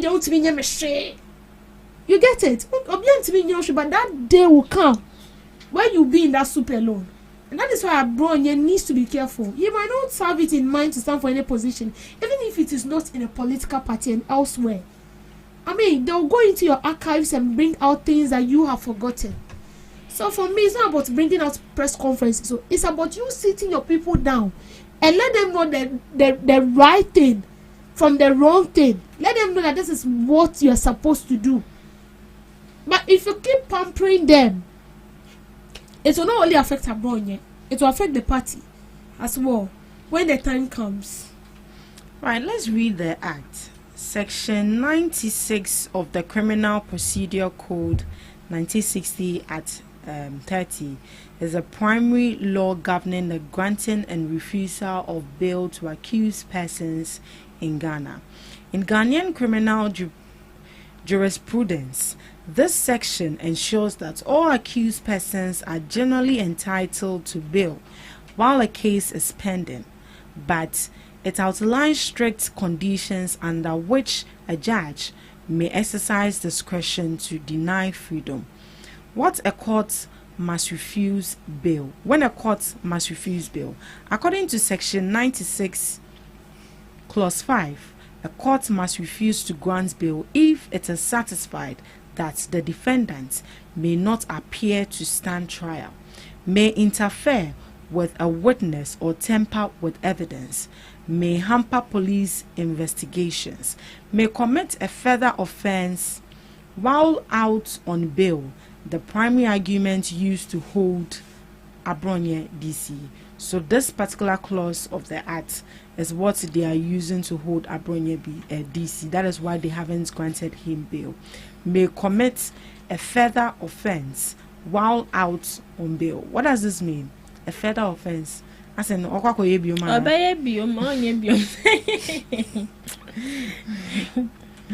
so that is it. So where does this come in that it is a constitutional wrong, just as Afenyo is saying, or he doesn't know what he's saying, Miss Debbie? Well, I wouldn't say that he doesn't know what he's saying. You see, most of the time, these people, they know the law, they know what it states, but in a way, they just want to blindfold, like intentionally pretend as if they don't know what the law is stating, or whether the law is against this or the law is in favor of that. And so they intentionally do that just because they want to. It's like party, should I say party loyalty? It's as if they want to be loyal to the person and make the person feel like you are part of us. So with what you read, it's not as if they are not aware. They know. But for me, I feel like it's intentional. They just want to do it because they feel like for them, they see it to be intimidation. They feel as if their right is being infringed on. They feel as if they're not giving them the chance to speak and express themselves. But is this the first time Abronye DC? This is not the first time. Yechi Abronye down. Yechi Abronye down. Abronye is, see, do you know the Abronye? He's acting the opposite of his name. That is what he's doing. What does Abronye mean? Abro, like abro. You are intentionally. You are playing with the person or teasing. Or say, let me say, you are intentionally hurting someone. Oh, okay. Abronye. Okay. So the meaning of his name is like. Pacho, producer, Abronye. Something is no good. And so, if you're intentionally hurting someone, then that is not good. But then he's leaving his name. No, he's doing opposite of what his name is stating. Okay. That what you are doing is. So he's being wicked. But you are doing it. So he knows that speaking ill or making pronouncements without evidence is bad, but he still goes on to do it. Abronye. And so that is what, so he's doing opposite of what his name is stating. Sometimes the names we give to ourselves is bad. It's not like Gina. Sometimes you just need to understand what your name, stands for. Someone is called. Is it even his real name or that's nickname? That's not his real name. Abronye is not his name. No, not at all. It's not his real name. The thing his name is Kwame. Is it Bafo or something? Yeah. Kwame Bafo Hour. Yeah. AKA Abronye. Abronye. Maybe the Abronye is a house name. Like all of us, we have a house. Like maybe in the school like this, I'm called Deborah, but when I get to I'm called Kekeli. So it's something different. So maybe that is his house. Like that is what they call him in the house, Abronye. But his English. This name is having a bad impact on him. Yeah, I think you should be careful with the kind of names you entitle to your people. See, you can criticize the government without saying things that are not true. Because I feel like what is catching up with Abronye right now has to do with the fact that he is not able to prove certain comments he made. Mm-hmm. If you prove it, you can go scot-free. I'm also thinking, like, the way they are all around him, supporting him, it means maybe they paid him to do that. Oh, are you sure? That is what I'm saying. Excuse me to say, but no elderly person will be paid to lie and then you lie. Oh. You don't know they pay people, this communicators, you don't know they pay them to lie. But Abronye is a... No, haven't you seen some before? Oh, I've seen some before. Exactly. So but at this stage of your life, in this modern so long 2026, as it involves money. Exactly. Oh, come the on. roots of all evil. Let's be constructive with our criticism. You can criticize the government without insulting. I mean, that's it, Mom. Now, away from Abronye, let's move on to FDA. So apparently, FDA has banned Chofi, but it looks like people are still consuming Chofi. And it's becoming very worrying. That is somebody's whole meal. As to why they banned it, well, let's find out. FDA explains why banned trophy is still sold in Ghana. The Food and Drugs Authority, FDA, has explained why turkey tail, popularly known in Ghana as trophy, continues to appear on the market despite an official ban that has been in place for more than 2 decades. 2 decades, that's 20 years. According to the authority, the product remains difficult to completely eliminate from Ghana's food supply chain because of the manner in which it is imported and concealed within consignment of frozen products. Turkey tail was banned in Ghana in 1999 due to concerns about its high fat content and the potential health risks associated with excessive consumption. Health authorities have repeatedly warned that the product contains unhealthy levels of fat that may contribute to obesity, hypertension, heart disease, and other health complications. However, despite the ban, the product continues to surface in some markets and cold stores across the country, prompting renewed concerns from regulators and consumers alike. The issue returned to public attention after FDA intensified warnings about the continuous circulation of the banned product within the frozen food market. Mr. Frederick Kwabena Dade acknowledged the challenges authorities face in detecting and intercepting turkey tail imports at the country's entry point.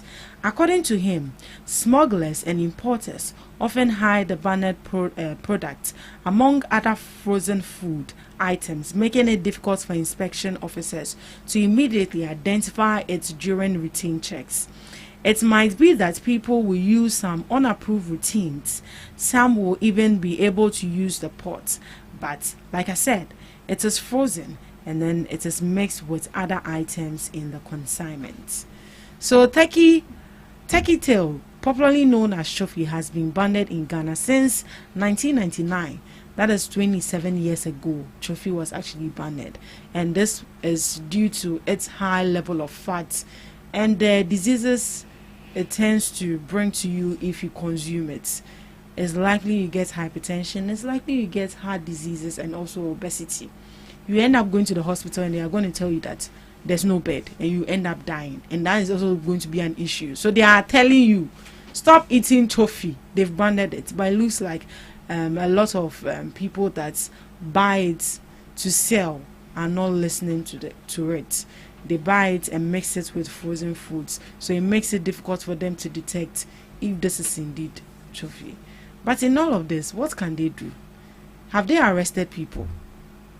Because if you ban it, you can't arrest somebody. Oh, of course you can. You can. When you are going against that directive, you have every right. You have every right to arrest them. But ban trophy. Because you like consuming it. It will be. I like it, but not that much. See, because when I eat it, sometimes I feel like it's not well prepared. I feel something like blood, something in my mouth. So that is some of the diseases you bring to yourself if you consume it. I remember some time back, I was coming back from. They said it's bad. It's bad. I was coming back from school, bought trophy, got home late in the evening, consumed some, and the next morning. You the big ones coming out from it. Coming out from it. Ever since from that, me, I'm done. I'll not buy again, and I've never bought it again. Wow. So if you are consuming trophy and you see how the inside is white, how will you even know that you are chewing? You will not know. It's bad, and I think that FDA needs to intensify their efforts to make sure that they stop importing some of these foods to our country. When you get to Sogakope, Adomi Bridge, that side. Yeah, what's the name of this place? In as much as it's somebody's business, but you don't sell bad things to people. I mean, so FDA, please intensify your efforts. Ms. Regina, what can FDA do? I don't know what the FDA can do. It is their business. But one thing I know is I saw this news article, I think last week or last 2 weeks. Yeah. No one knew that trophy was banned until that day. Yes. So when I saw it, I was like, hey, I won't forget to know your madam berry. Because it is coming from my friend is saying an animal part. I think goat and cow. Yeah. And they eat it. Yeah, so it's normal. But for the trophy, trophy they may be that. But the only thing I've eaten is the wings. Yeah, I don't know if the wings. wings is also classified as trophy. No, it's not. So it's different. Yeah, it's different. This one is turkey tail. Turkey tail. It's very fatty. But even chicken is even fatty. How much more turkey? So it's because of the oil. The oil. That's why they've banned it. Yeah, it comes with health complications. Yeah, and because the turkey wings itself is oily. It's oily. So just imagine the tail. So as I said, if it wasn't for last 2 weeks, no one knew that it was banned. So the only thing they can do is, as you said, intensify probably the education on it, and also make sure that it is banned totally. Because as an institution, you can't tell us that you know perfectly well that they are bringing it into the country, but they are finding ways and means to smuggle it into the country. We are not the ones to teach you what to do. Find ways to crack these people down. If it is possible for you to go in total of these people's your friend is saying in the frozen foods that are being brought into the country, if you have to dismantle it, go deep into it to make sure that probably this is chicken, this is goat, this is that, do it. The narcotics board, people hide these drugs in well-sealed containers, but they still find a way to your friend is saying eliminate or discover these people. For that, narcotics can't come and tell us that, this is what they are doing, so we don't know how to destroy it. Do your job. That is why Food and Drugs Board Authority. Do your job. No one would come and teach you. See, when you go on social media, a lot of people are bashing the FDA. They are calling them one of the I don't want to use the word, just redundant. I don't want to use the U word. I know, right? Because it's too harsh. Serious, inefficient and incapable institutions. Because how can you come back and tell us that you've done all you could, but you are not able? Go back. How did they do it? How did they do it? How many media houses have they collaborated with to educate the people? Because me come and say that. Just as Miss Regina said that it was just last week that you got to know that it was all of us trophy has actually been banned. And this has been something that people have been enjoying since. The club if you get to Atimpoku, it's either they are taking trophy that is how they call it. And you see people moving around it and then grabbing it because it tastes so nice. And wait, is it the original color? And now some of the color they add color. Food additives or something. Yeah. Have you heard that FDA have gone to these joints that they sell the trophy to pick up some people? But you can't just go and pick up people because they don't know. Yeah. So I think the education has to go. Have you seen them educating people? No. Now they come out to educate people? Because if the right thing is not being done, you see these people also protesting, because that is what they earn a living from, to cater for their families. So if this is being seen as something, so imagine someone has been in that business from 50, like it's an inheritance something, and then you come in just in a day to collapse everything. They find it very difficult to accept it. So the fact is, you sit down with them and then you tell them the right thing to do, that this is bad. So then as you are doing that, you are finding a different alternative, because you don't just collapse their business. If you are saying trophy is bad and so they should engage in trophy business, what other business are you preparing for them to do so that they don't become handicapped? I think they have to educate these people, tell them about the risks it comes with. In as much as it's your business, we understand that it's your business and that is what you use to cater for yourself. But these are the risks it comes with. These are some of the challenges it comes with. I believe that those that even prepare the trophy themselves, some of them do not even consume it. Well, Befa was like, hey, where the oil on home, papa? But because you are looking for your money, so you will sell it. You get me? Because you are looking for your money, so you prepare it and sell it to people to consume simply because of the money you also want. But you're not thinking about the health of the individual and also the consumers as well. I think we have to read more on this. Trophy has been banned from 1999, 27 years ago. We've not seen any action. We've not seen any activity. We've not seen any education from the FDA telling us why it has been banned. We are just reading it. What about the rest? At least we know. But what about the rest of the people? Are they aware? Do they know why you banned it? I think we need to do something. FDA, please. Just like Ebola. They said we shouldn't eat bad. Ebola has come again. Ebola is back again. Uganda and one of those countries. I've forgotten. Uganda and one country. So please, FDA, up your game. You just can't sit in your office and say that you've done all you could. Like, you can't say that. And I think this is the time where FDA needs to be very serious, because they are not serious.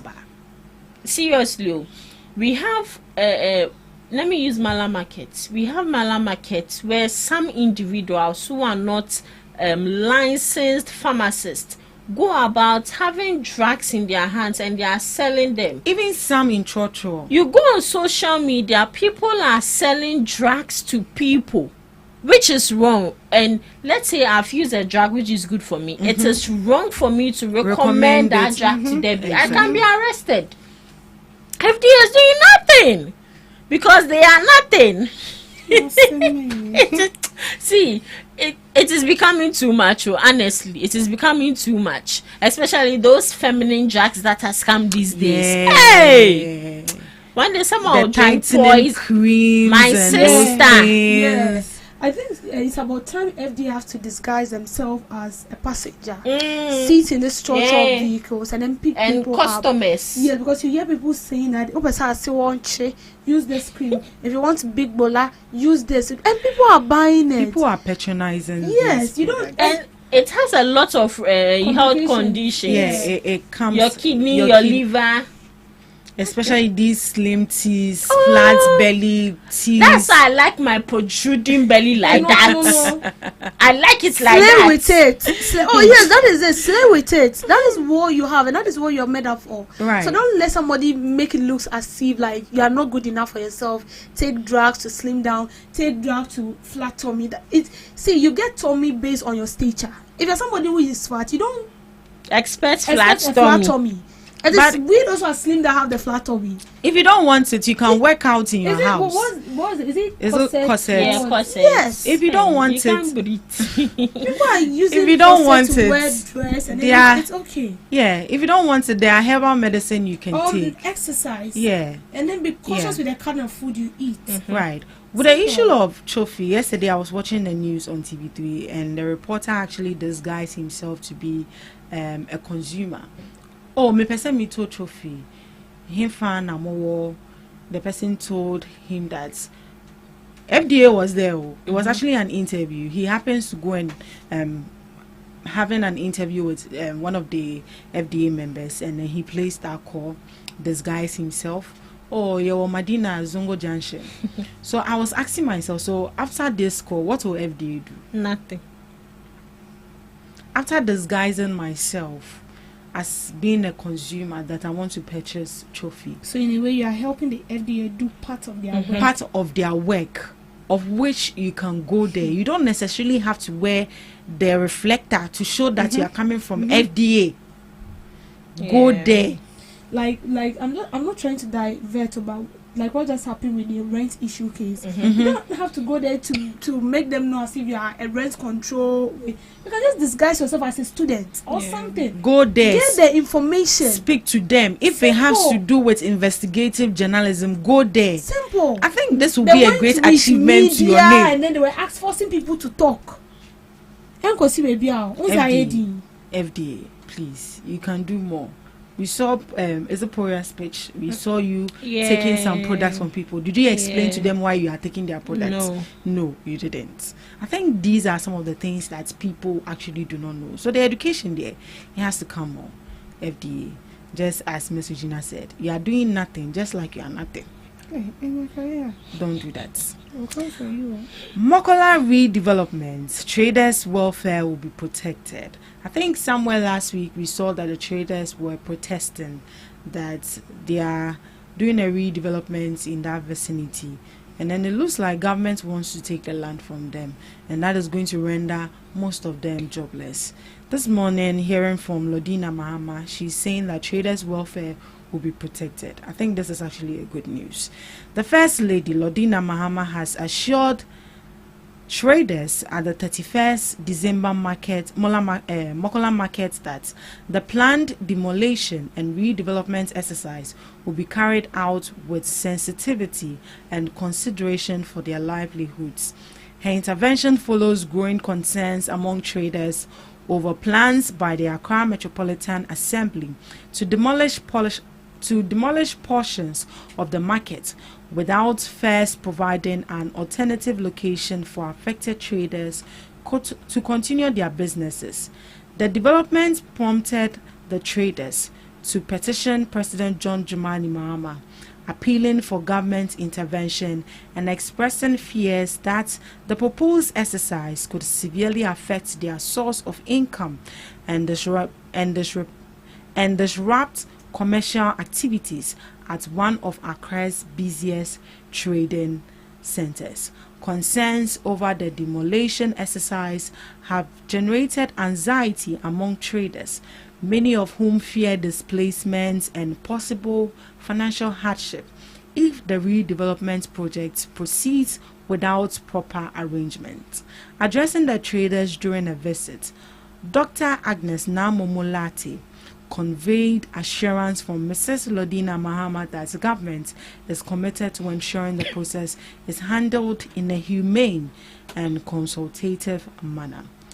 I came here on the instructions of our mother, Her Excellency Mrs. Lodina Mahama, and being the mother she is, she asked that I come here to listen to them and then see the best way forward. The market's men and women are not against the redevelopment of the place. However, they are looking at how it can be done such that they will not lose their livelihoods, and that is of concern to the state as well. We are going to sit down and make sure that we make progress devoid of emotions. I have been in touch with the mayor, and we will continue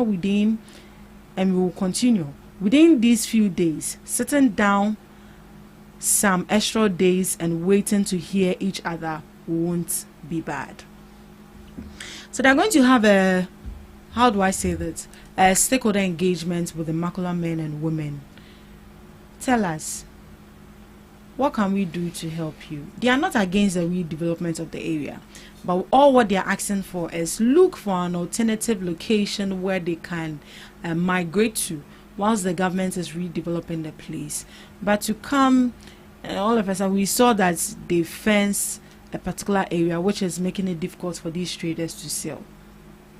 Communicate with us. Tell us, oh, maybe we have a place for you, maybe somewhere around Kaneshi, or maybe somewhere around the Rollins Park, so you guys can be there for now whilst we redevelop the area. Once we are done, you can come back.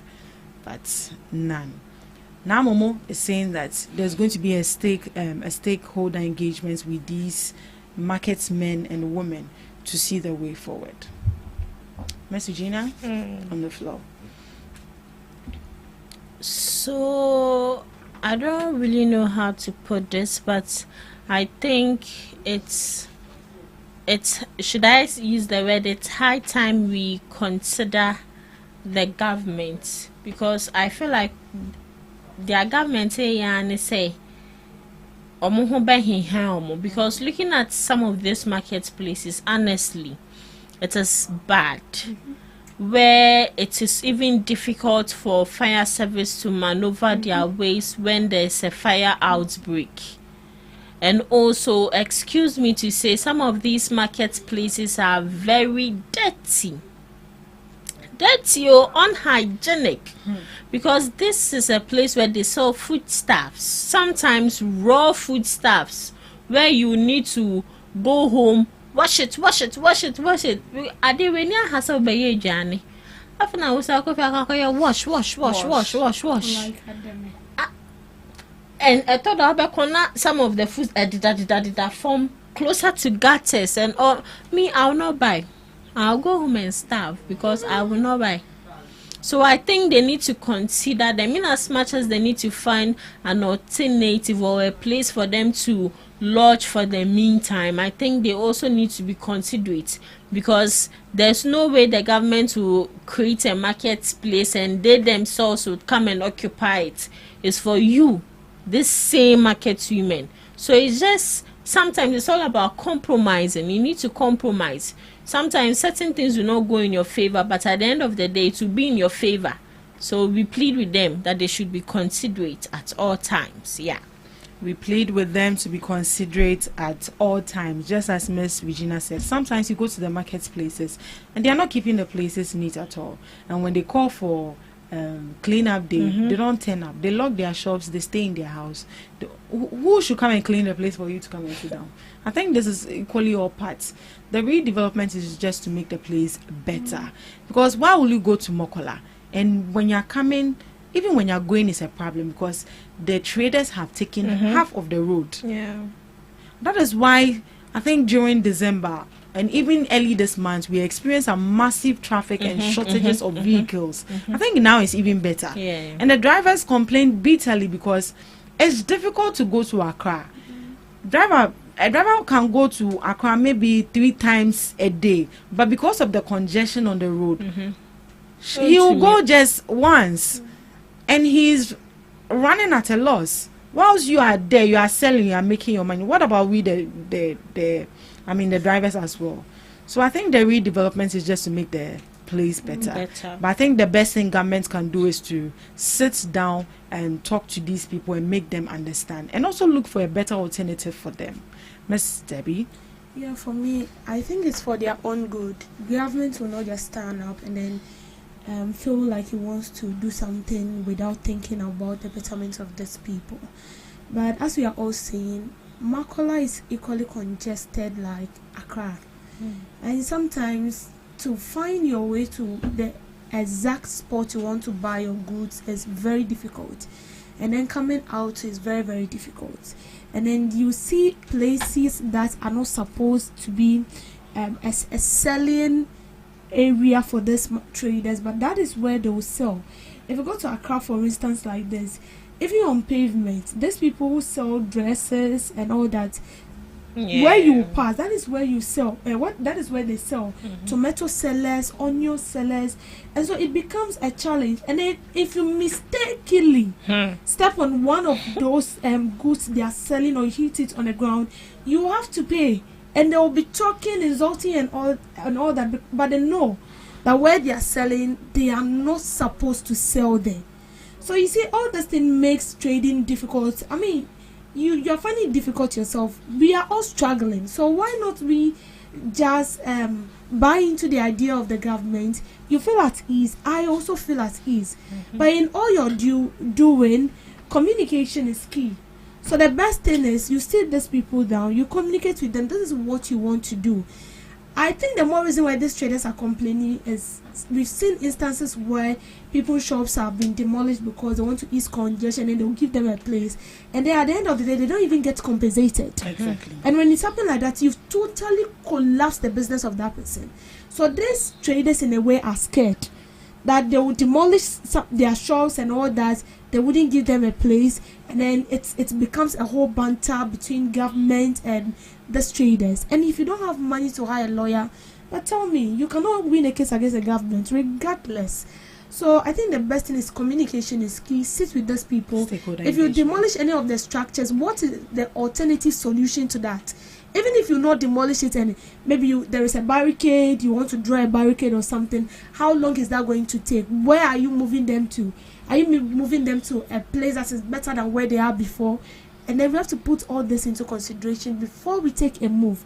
But when you don't do that and then you come and you scatter everything, whatever they are selling, it involves money. It involves money. So I think the best thing the government should do is have a sit down with these traders.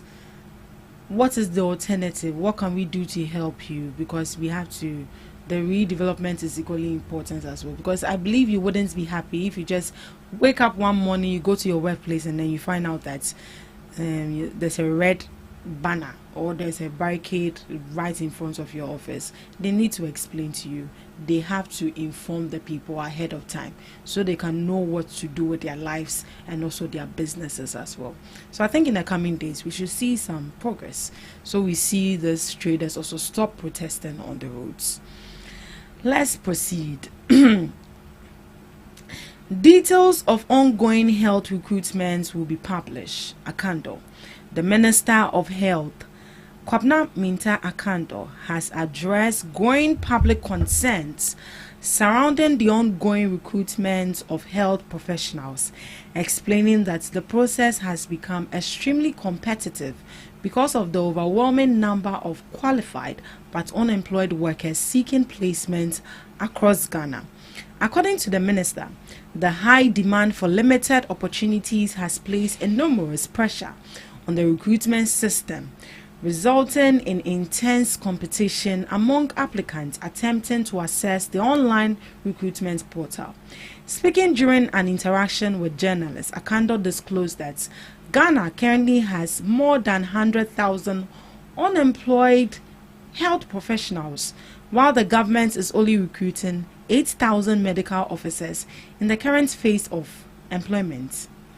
The minister noted that the huge disparity between the number of job seekers and the available vacancies has created significant challenges for applicants, many of whom have complained about difficulties accessing the recruitment platform. He explained that the system receives massive traffic within seconds whenever the portal is open, making the process highly competitive and dependent on several factors, including internet connectivity and timing. About 10 people enter each second. Every second, so it is very, very competitive. It depends on where you are, your connectivity, and all that. I appreciate the concerns, but we have a challenge at this point in time, and we will do something that everybody's heart will be put to rest. He further dismissed claims that the ongoing recruitment exercise is a scam, assuring the public that the process would remain transparent and accountable. We are going to publish it district by district, region by region, where you go for your interview. So if it is a scam, everybody will know. I think this is transparency on this level. I think it's a good one. What is a scam? He's saying that people are saying that, looking at the lack of connectivity, because people are complaining that when they want to go onto the recruitment portal, it's difficult for them to connect. And then he mentioned that 10 people every second, like 10 people are on their platform, which makes it like network jam. So it makes it difficult for you to also have access to it quickly. And then he has heard claims that people are saying that this is a scam. And he said they are going to publish it district by district, region by region, where you go for your interview. So if it is a scam, everybody will know. So this time around, they are going to be very transparent about it. District by district, region by region, they are going to publish it. You go for wherever you are going for an interview, you're going to see that. So if it is a scam, come and tell us it's a scam. But away from that, I just read that 100,000 unemployed health professionals are currently jobless, and the government is looking at employing just 8,000 medical officers. I think this is just like the teacher training as well. But I think this is good. This is good. Okay, 100,000. So it means they are left with somewhere like 2,000 people, 2,000 or 200,000 people who are yet to be unemployed. But when you look at the teaching side, it's like there are 7,000. A lot, and they said they are employing how many? 7,000. Only 7,000 slots is available. It's available. So I feel like with the health issue is kind of okay. So it means we will still have about 2,000 people who will be stranded without being employed. So I feel like you just have to grab it anytime there is a release that maybe your district portal have been released for you to key in your facts so you can be employed. You do that so fast, and if you are good to go or everything shows that you are fit for the job, why not? You will be picked.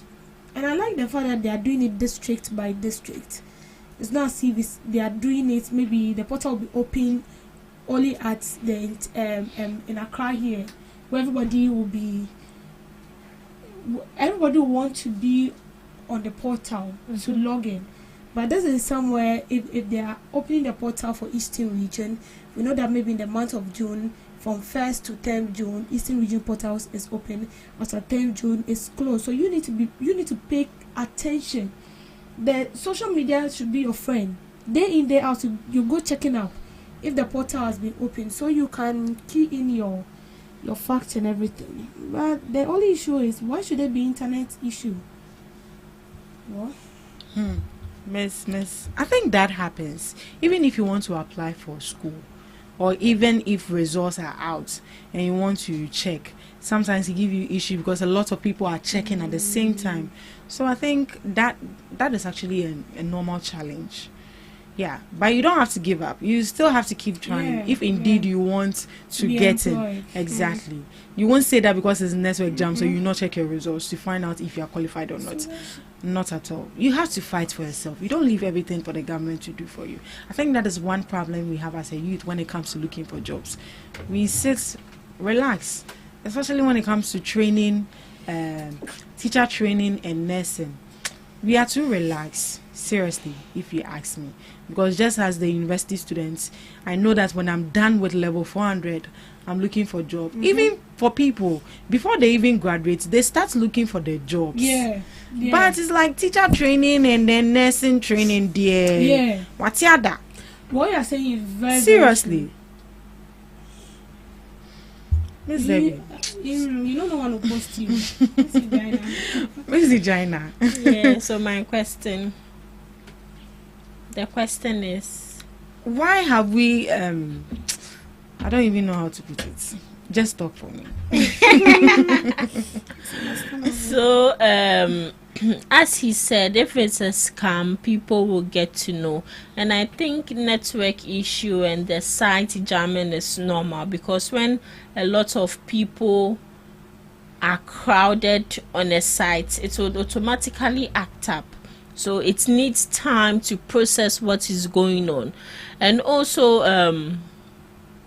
it's good that they are recruiting health professionals, so that at the end of the day it wouldn't be like the teachers, as Debbie said.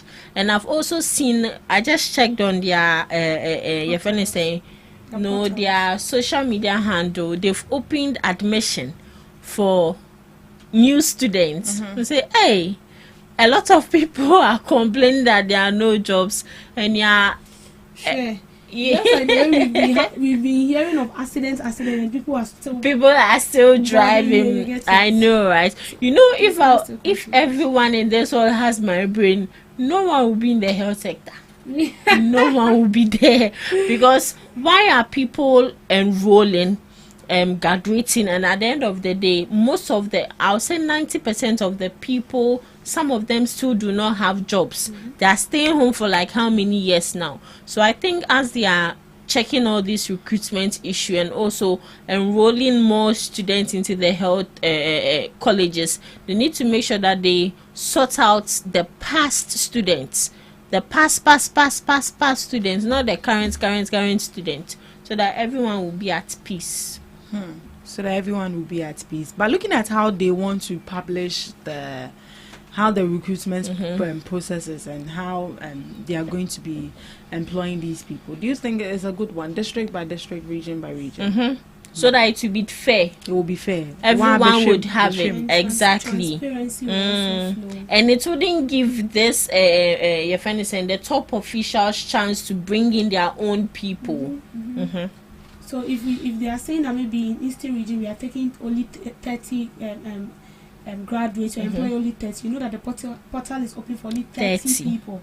And so automatically it closes down. But would you agree with the comment I made that it's like the nurses and teachers, they are relaxed? As in, they don't look for other alternative. What's alternative again? Their work is like, it's as if their profession is being planned. So their profession and it's restricted as well, because their profession is like graduates. After you are done graduating, government will need to post you. You'll be given a PIN code. But when you look at other professions like maybe accounting, our professions and other professions, you know that when you are done, you need to seek employment. You don't wait for posting. So in your mind, you started drafting your application letters. So immediately you get your CETI, you start moving from one office to another. But the nurses and the teaching profession, it has already been, should I say, it has already been drawn in your head that when you're done, you'll be posted. So there's nothing you can do. And a health professional cannot be working in the media unless you have a skill on media. Although I know we have some health professionals who are also in the media space. So it's kind of possible though, but their own is planned, is structured, and it is restricted because the government tells how many teachers they want. I think that is what EduWatch is saying that they should abolish. How would they abolish it? They should take off the quota system. It's be difficult. They should take off the quota system and make it demand driven. So government is going to publish the vacancies that they are looking for, then you apply. As part of the reforms, the EduWatch recommended. Which means that we are all equal now. Yeah, including the graduates from the universities as well. Go and look for a job. Me too, let me go and look for a job. I'll not wait. You not wait for the government to. Yeah. All right. Let's move on. Chairman want to meet. Chama want to me charged in 30 million Ghana cedis Azem bank loan fraud case. The Asante regional chairman of the New Patriotic Party, Bernard Entry Boesiako, popularly known as Chairman Wontumi, has been formally charged in connection with an alleged multi-million CD fraud and money laundering scheme linked to a loan facility obtained from the Ghana Export-Import Bank.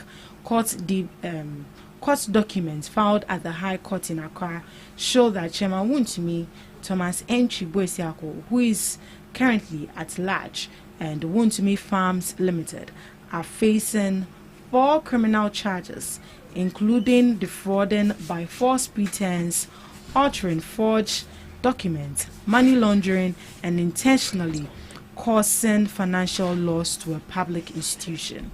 According to the charge sheet dated May 15, 2026, the accused persons alleged secured about 14.3 million Ghana cedis from Exim Bank in 2018 under the guise of establishing a large-scale farming project.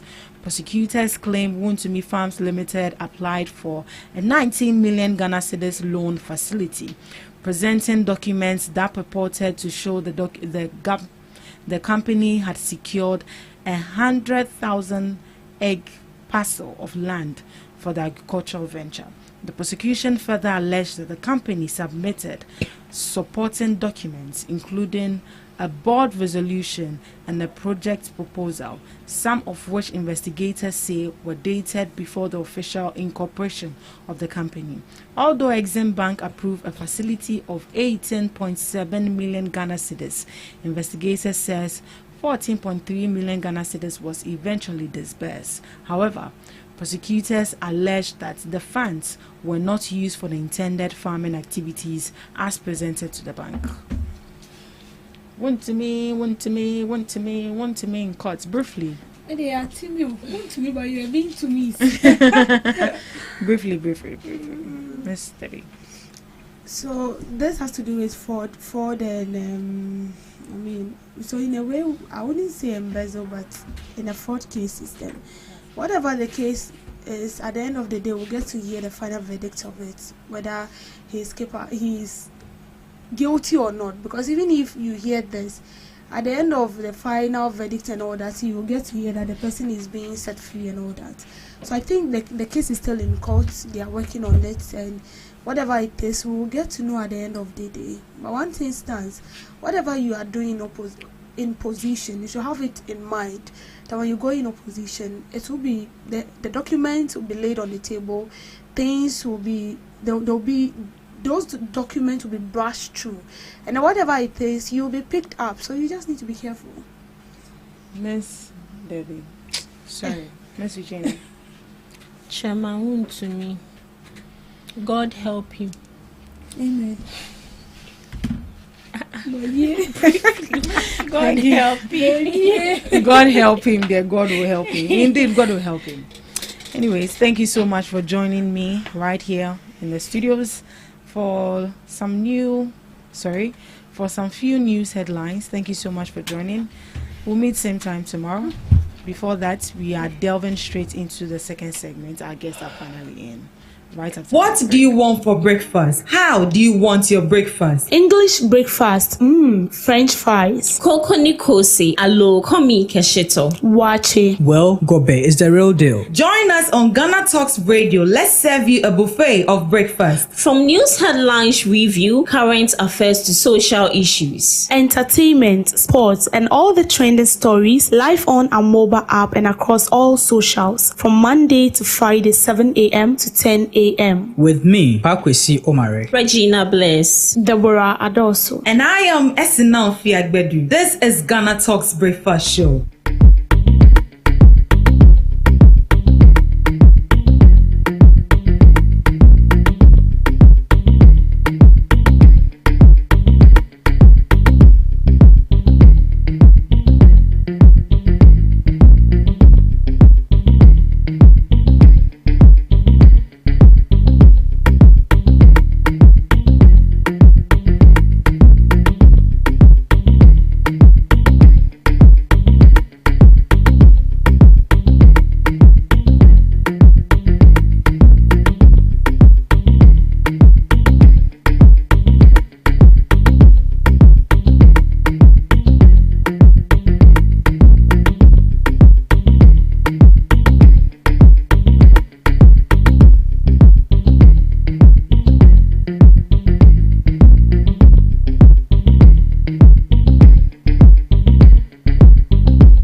Welcome back to the Ghana Talks Breakfast Show.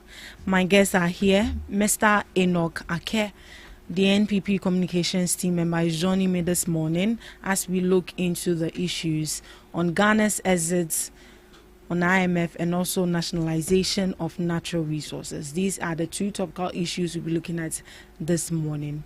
Good morning to you, Mr. Ake, and you are welcome to the Ghana Talks Breakfast Show. Good morning. Thank you very much. How are you doing? I'm good. How about you? I'm equally fine. It's been a while we had you in the studios. Yes. Busy? Exams? Yes, so I was writing some exams. Oh, okay. So I think I finished last week. Yes. That's nice. It's good to have you. Thank you. Well, I believe you are aware of what is trending. We are moving directly into the issues. Okay. Because our time is far gone. So this is Ghana's exit on IMF. So Ghana has finally announced the successful completion of its bailout program with the International Monetary Fund. Ghana says it is moving away from depending on direct IMF financial support and will now shift to a non-financing policy support arrangement. The previous program, known as the Extended Credit Facility, ECF, was introduced to help Ghana stabilize its economy during a period of high inflation, debt challenges, currency depreciation, and economic instability. And according to the government, the country has now made enough economic progress to end the program earlier than expected. Government says recent reforms have helped improve inflation, debt stability, economic growth, foreign reserve, and also investor confidence. Officials also say Ghana's credit rating have improved from restricted default status to a B rating with a positive outlook.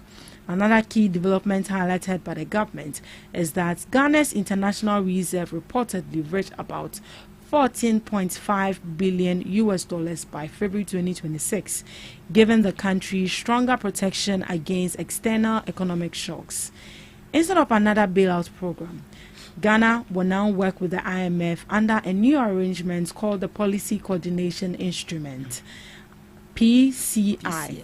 And this is expected to provide direct loans. This is expected not to provide direct loans, but financial bailouts, but it is going to focus on technical support and policy guidance, which is going to help other countries and our countries maintain economic discipline and investor confidence. And government believes that this new arrangement will help Ghana work toward achieving investment grade status in the future. So that is it. We are no longer going to be going to IMF directly for money any longer, but there's a policy that is slated aside for them to give us advice and also help us make decision on how we can maintain or let me say sustain the economy. How do you feel about our exit on the IMF program? Thank you very much. When I also heard that we are out of IMF, I think I was very excited. Until I also decided to read to also find out what the whole exit is about. I think it is good that we are exiting. But you see, a very clear example is like me not feeling well, or I've been ill and I've been admitted at the hospital. Then the doctor says you can go home. You are relieved, you can go home. Then the doctor then says you are going home, but I will still come and be monitoring you. You will be under supervision. Are you well? I want us to understand, because I have been trying to understand the PCI.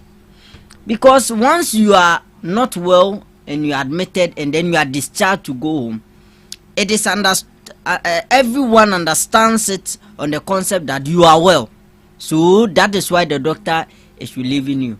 But it is like now the doctor says you can go home, but I want to monitor you for 3 years, 36 months, the PCI, to see if truly you under supervision. Maybe once you are going, the doctor says don't take milk, don't take meat, don't do this, you have to drink only bottled water. So I will want to monitor you for 3 years to see if there will be an improvement. What does it mean?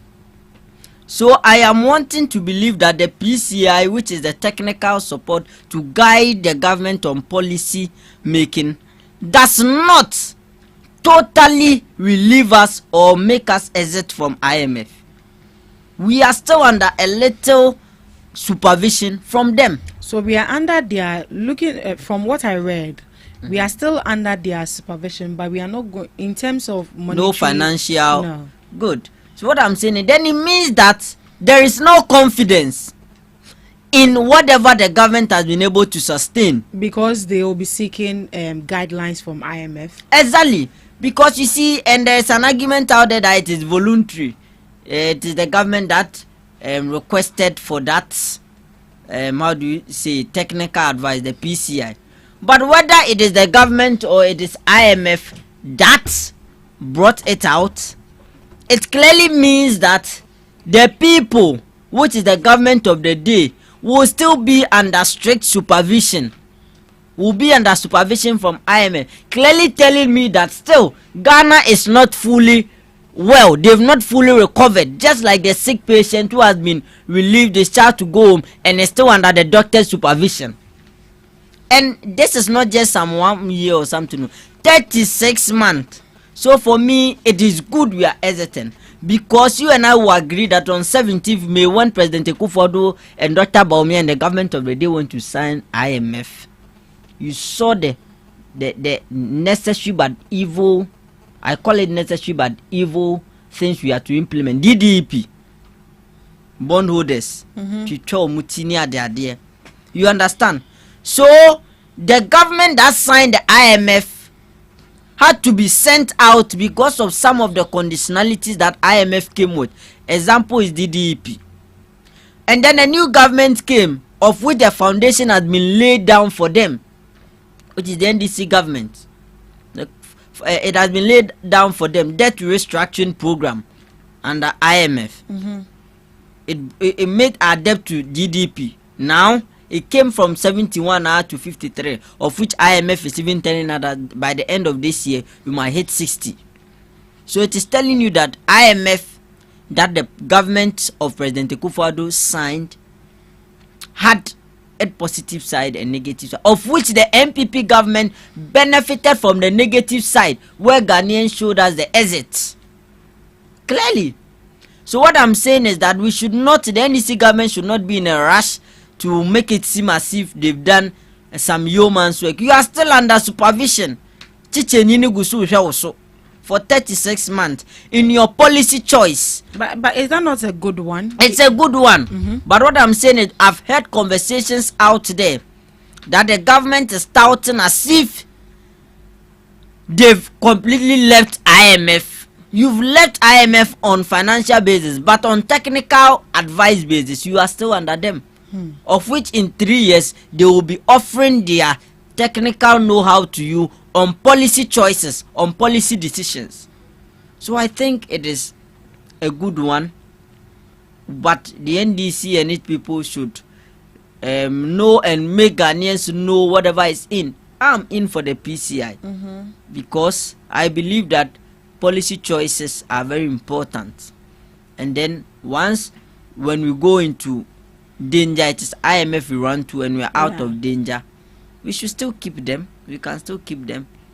But it is clearly telling me that the government of the day has no confidence in whatever they are doing, because they still need them around to help them. But looking at the conditions we had to meet before leaving IMF, such as the steady stabilization, the inflation going down, and also fiscal discipline, is that one alone enough for us to stand on our own and say that we are no longer going to be running to IMF? Because as it stands now, in as much as we are excited about leaving IMF, we should also look at the negative and also the challenges we have as a country as well. Exactly. So currently what I'm seeing with the NDC government is financial constraints. Because as at now, when you go to the health sector, there are hospitals that need nurses. But there is no clearance for them to go. It tells you it's a financial challenge. There are schools that need teachers. But as at now, we've not been able to send teachers there because of financial issues. The Honorable Finance Minister told the Education Minister that I will give you the opportunity to take up to 50,000 people. He came out to announce, later to know that it is only 7,000 that he got as a result of financial cost. So I believe that the government of the day should come out clearly and let the Ghanaian people know what they are going through. You see, you cannot hide under the shadows of things to think that you can run everything. Let it be clear, you are out of IMF, but you do not have money. That is why 24-hour economy will not be able to come on, because the government of the day lacks the financial capacity to run it.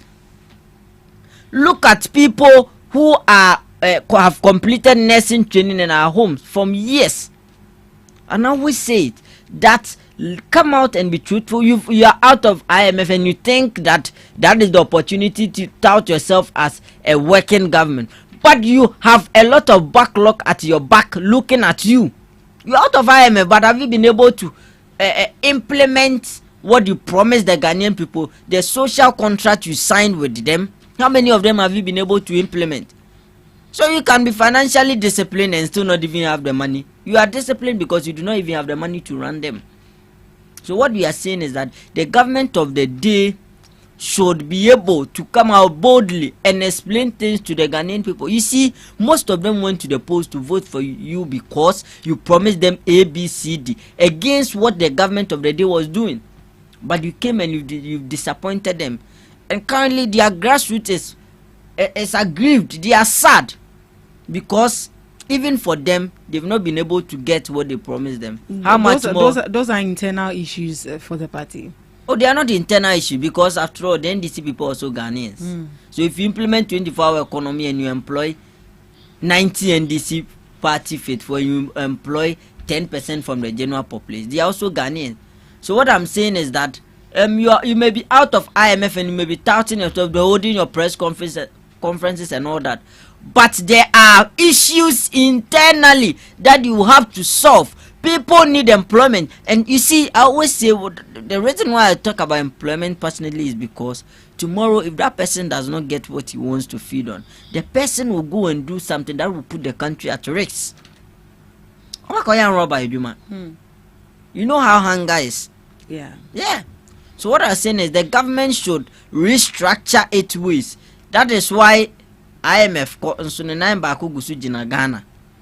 So at this point that you think you are relieved and then there is no financial support coming in, this is the time you are on your own. Even though you are under supervision, you're on your own. Strategize ways you can get money so that these people who are not employed, who are complaining, the aviator thing you are doing with the nursing portal, they enter, then they are not able to even log in to also apply some. But the minister said it's a network jam. It's a network jam. It's a network jam. You should continue. They should continue whatever they are doing. But you see, the Ghanaians know the real issue. When you go to TikTok, you see the nurses, they are complaining. But they were the same people who were doing a allowance. You are complaining. So I think it is time the government should structure and look out for ways, because they have barely 15 months they've spent 15 months. They have 2.5 years to implement whatever they promised the Ghanaian people. Up to now, their major flagship campaign policy 133, they've not been able to roll it out, and it is serious. And from an economic perspective, would you say that indeed we have recovered from the crisis we actually face? Because teachers have not been paid. Some teachers have not received their allowance. Job creation is a problem. Some nurses have equally not received their problem. And when it comes to our energy sector as well, on that, IMF is even recommending that they privatize ECG in order to save the government some revenue and also some losses. From economic perspective, would you say that we have fully recovered as a country before calling it a quit with IMF? I think one challenge or one problem I have with the NDC has to do with sloganeering. They are always quick when they have good news to share. But you see, how would a Ghanaian person be also excited the way Jubilee House is excited today that they are exiting IMF? The Ghanaian will not be excited because the cocoa farmer from last year has still not been paid. You are exiting IMF, has still not been paid. The teacher working has not been paid for 13 months. Then, how do you call it? You have cancelled some allowances some security service personnel were receiving. Teachers have still not been employed. Nurses have still not been employed. There is no clearance for them.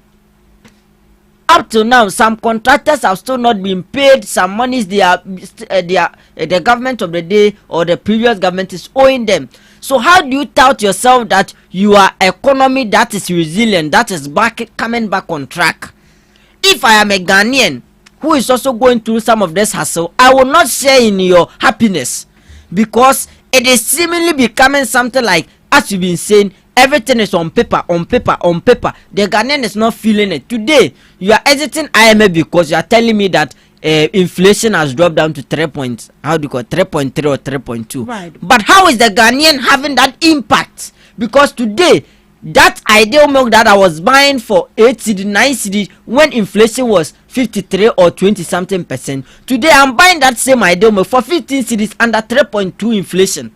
So how do I say in the happiness that we are exiting IMF because we think that we become economically resilient, we have an economy that is resilient, or we've been able to bounce back on track?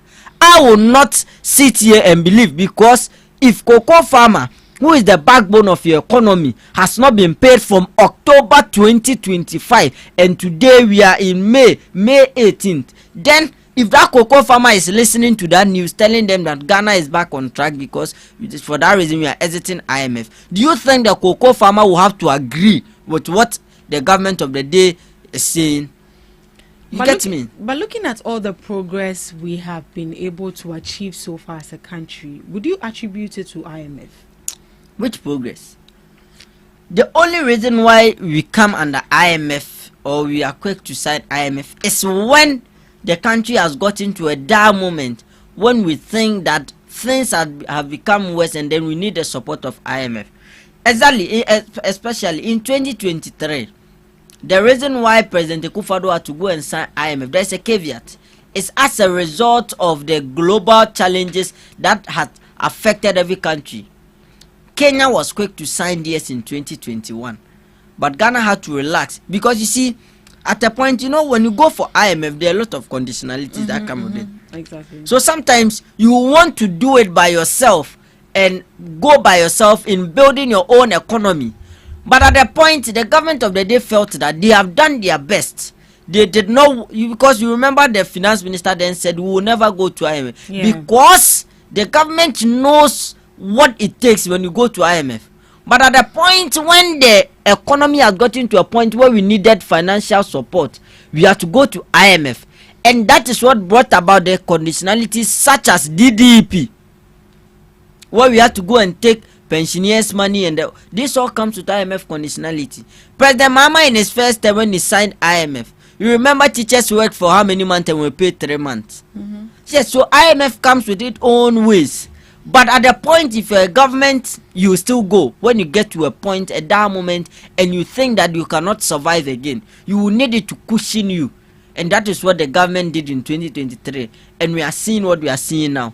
But amidst all this, the Ghanaian people are expecting to see the positive results we are seeing at IMF.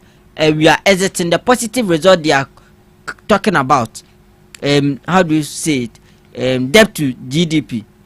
We're around 53. Good. Inflation 3.2. Good.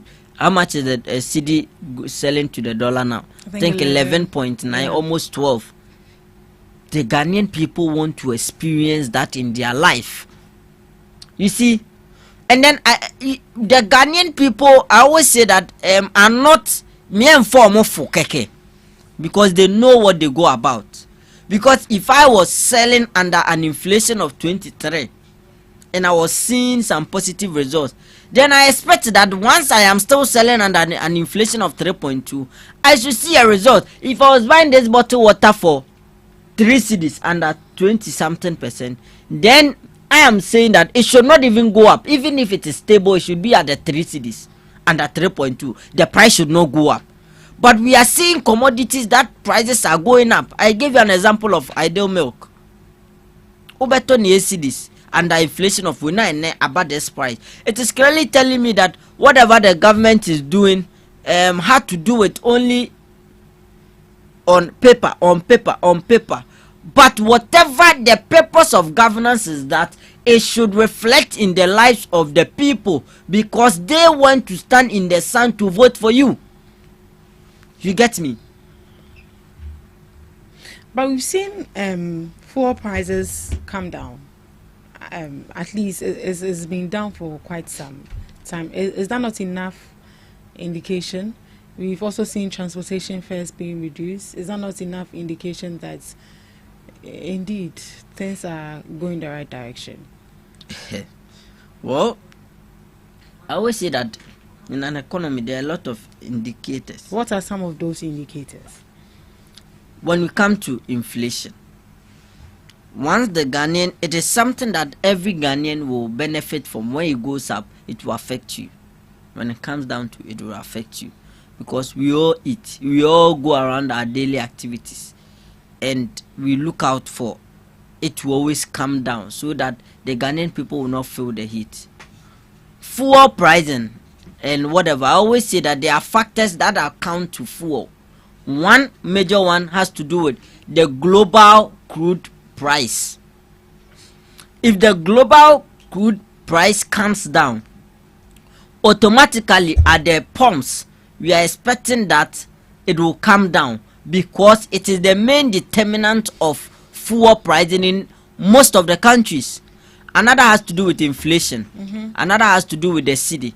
So if these two gain strength, and then there is a global price which is shooting up, just like cocoa. If the price shoots up on the global market, automatically we are looking that the Ghanaian economy should also increase the cocoa price. If the price comes down on the global market, we are expecting. So we are directly connected to the global market. So when it comes to fuel pricing, you have to compare why at the time in President Akufo-Addo's time it had to go up. Then clearly you see that a barrel was selling around 120 during President Akufo-Addo's time. That is why at the point it came out to 17. But today that barrel is still selling at 80. So if it's selling at 14, then you begin to compare and contrast. That is why I always say that we should be open and clear to the Ghanaian people, so that they get to understand, so that you do not tout yourself that when something such as fuel, you get a good pricing in Ghana, you want Ghanaians to praise you. Just like the NDC government, somewhere in January, hey, we should praise them for fuel prices. When it went up, you remember them here now, they said we should go and blame a war happening somewhere. So we say we should be careful in our conversation, so that when it goes worse, you are not blamed. When it goes good too, you do not take too much praise, even though your hands is in. Right. What can we do as a country to sustain the stabilization we've seen so far? What would you recommend? Well, I am not an economist, but all I can say is that for a government to succeed, it means that we'll have to invest. For me, I always believe in investing in private sector. I am a capitalist. I'm a right-wing person. So I always believe that let's empower people to set up businesses. You see, that is why I never liked the idea of 24-hour economy. It's not like I hated the NDC or because I'm an MPP person, but because a government cannot run it. It thrives on demand. It thrives on demand. I'm not sure when the people selling this bottled water, they have people demanding for it. They will, how do we say, people selling this bottled water, when they have people demanding for it, they will still sit down and then not sell the water. They will produce more at night. So I'm always of the view that 24-hour economy would never be able to materialize, because when I am a company and you promise me electricity, that you look at the pricing for me during the night, but I'm not getting the demand, I will not produce. But when you empower, that is why I like the idea of one district, one factory. That let's create businesses. Let the private man come. Government should cushion that private man to be able to open more. Then you will see that the employment thing we are talking about, it's not 24 hours that will create employment. The private sector will now employ all those people on your behalf. The accountant will be employed when the company is open. The secretary will be employed. Then we'll see all sector of the economy. Everything will be working. So for me, I always say I believe that let's empower the private sector to open up. When they open, they are the same people who come and pay taxes. The government will get huge amount of money. Government cannot do everything.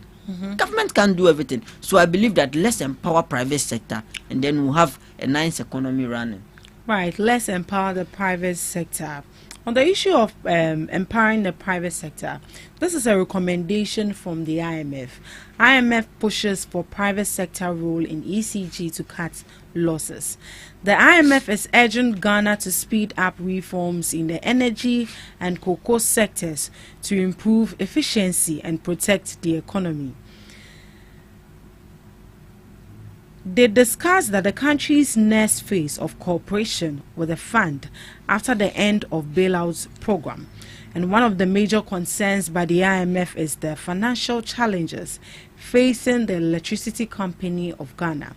According to the IMF, ECG continues to face high distribution losses, poor revenue collection, and unpaid debt, and also financial inefficiencies. To address this, the IMF is calling for stronger private sector participation in electricity distribution. The IMF believes involving private companies could help improve efficiency, reduce financial losses, increase revenue collection, and also improve service delivery. They want Ghana to improve payment discipline, clear old debt in the power sector, and also reduce electricity generation costs. Right, we have Mr. Kuma joining us. I think he's here to close us. Yes. I want to first of all apologize. Yesterday, because of the rain, my light went off around 8 p.m. So my phones literally went off. Even with this morning, a friend came around for jogging. I had to give my phones out. And now I had to now go to his place, get the phone before I come here. Oh. I almost couldn't come.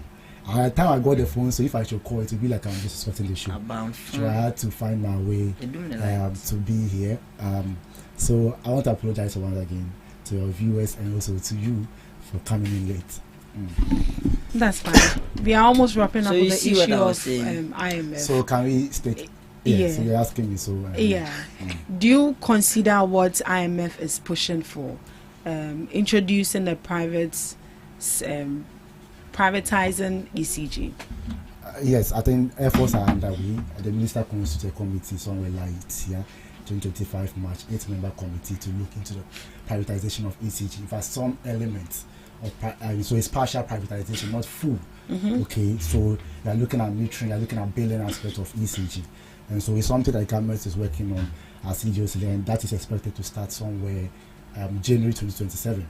That Ghanaians should look forward to that. And let me, commend the finance minister as part of our exit from the IMF for once again demonstrating fiscal discipline and austerity, culminating in our successful completion of the IMF program. And it's also instructive to make the point that the NDC never held a position that sort of suggests that going to IMF meant we had no capacity or we no longer had resources. It was rather Mr. Kenofurata, the former finance minister at the time, when we had advised him to go to IMF earlier. He insisted repeatedly that we are not going to IMF. We are a proud nation. We have the capacity. We have the resources. And that we are never going to IMF. And that no one should tell you that we should go to IMF. Eventually, we ended up at IMF at a very vulnerable moment in our economic history. At the time, inflation had risen to 54.1% hyperinflation. At the time, our cedi was depreciating over 19%. At the time, our international reserve was dwindling actually, reducing drastically. Debt to GDP going to about 104%. Our debt were unsustainable. They went to IMF. IMF will come with conditionalities. They will also guide you as to how you go about your things. Another program, looking at where we took it from 2024 by end of year 2024. Welcome. I heard my brother talk about we shouldn't claim or do any yeoman's job. We are under IMF supervision. That's why. Then I will refer you to 2024. The IMF flagged several policy slippages that if you take major structural, reforms, like when it comes to your primary balance, you target IMF projection. In fact, your projection was 0.5 surplus for 2024. It ended up doing a deficit of 3.9% under IMF supervision. So don't make the point or don't create the impression as though because there's IMF, everything that happens is because of IMF. No. It takes the discipline of this government to ensure the stability we are seeing today. Because under the same IMF, you couldn't even meet your own target of 0.5% surplus. You already did a deficit, 3.9% of it. In fact, your own inflation target under IMF in 2024 was 15%. In fact, IMF was so generous that he gave you 18%. You missed both of that. You ended the year with 23.8%. under NDC, the target was 11.9% for 2025. The NDC ended the year with what? 5.4%. So it's not just about IMF, it's also about the deliberate effort of government in ensuring that it stay focused. Now with PCI is very simple, right? We are still under the guidance of IMF. Of course, strategic guidance, in fact, policy guidance, technical assistance from the IMF. We are a member to IMF. That's what you must understand in the first place. When you go for ECF, it's an emergency financial support to countries, member states. So they are giving you 3 billion over a 3-year period. That counts of conditionalities. You are leaving IMF and are telling them that, look, we have a history where investors were deterred because of the reckless management of the Ghanaian economy. In fact, if you look at the foreign debt exchange program we did, one of the sunset process was the fact that the presence of IMF is the reason why most of them extended their debt. So the IMF presence alone is telling them that, okay, because there's IMF, at least I'm rest assured that these people are going to pay back my money. Now having PCI simply means that you want to engender investor confidence. That's why you have the likes of the EU, leaders saying that no, this is the right time to invest in Ghana. So yes, Ghana at any time, even not because of ECF program, can go to IMF because we are a member. It's like, oh, we are asking for your technical support. As far as policy coordination is concerned, it's not really a big deal. So we are never against IMF. We've been there. It's Dr. Baumia who delivered a lecture in 2015 at Central University and said that going to IMF meant that you are incompetent, you are corrupt. In fact, these are the words he used against the NDC government. Many asked the question that why is it the case that you are not going to IMF? Because he said going to IMF meant that you are corrupt, you had the resources, but we ended up at the IMF. This time around, there's a stability in the Ghanaian economy. I've heard arguments about it's on paper. Anytime I hear arguments like that, I ask a very fundamental question. Yawake is here. He can answer this question. When Dr. Mahmoud Bawumia said he had arrested the dollar, he and the NPP had arrested the dollar and given the key to the IGP. Can you tell us how the arrest of the dollar by Dr. Bawumia at the time reflected in the lives of Ghanaians? Since people are expecting how exchange rate appreciation should reflect in the lives of Ghanaians, can you tell us how the arrest of the dollar at the time by Dr. Bawumia and subsequently giving the keys to the IGP reflected in the lives of Ghanaians? You can't. There's a clear reason why MPP communicators in recent times have resorted to it's not reflecting, they are not spending, it's artificial. You know why? They are not presenting a candidate whose name is synonymous to the word economy. This same candidate played fast and loose with economic indicators. Dr. Bawumia was not talking about it's not reflecting. Dr. Bawumia was talking about exchange rate, inflation, debt to GDP, your international reserves, what have you. These were the things Dr. Bawumia delivered lectures on. That is how he bought his way to power. We gave him the opportunity and he messed up. He delivered a very junk economy that defaulted on its debt obligations. Then because of the performance of this current government, suddenly they say exchange rate does not matter. Meanwhile, it is only Dr. Mahmoud Bawumia who has the quote on exchange rate that says that if you want to check the health of the Ghanaian economy, the very first thing you should look at is the exchange rate. This is not coming from President John Dramani Mahama. This is not coming from Honorable Atuforsen. Suddenly, because the exchange rate is doing well, it is artificial. Meanwhile, there's a clear policy action resulting in this, appreciation. In 2024, you are generating about $4.6 billion from gold exports. Government through strategic thinking brings up gold board, generating in excess of 10 billion, doubling the amount that we generated from gold, small scale gold alone.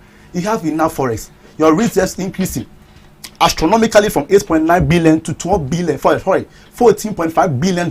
You have enough buffers, enough forex to be able to intermediate. Now they make it look like even the intermediation is something strict, it's an unheard of. Meanwhile, if you look at the Bank of Ghana's Ultimate Responsibility Article 183A, 2A, talking about promoting and maintaining the stability of the Ghanaian currency. And one of the ways in doing that is to intermediate, because you have enough dollars.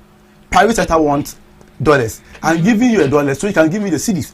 Because one of the causes for exchange rate depreciation is because of shortage. In fact, the market forces of exchange demand and supply affect your cedi. So government is saying that I'm giving you dollars, I'm pushing dollars into the system so I can get your cedis, because it's a shortage that leads to the depreciation, and I've been able to generate enough forex to be able to do that. And would you attribute all of this to IMF?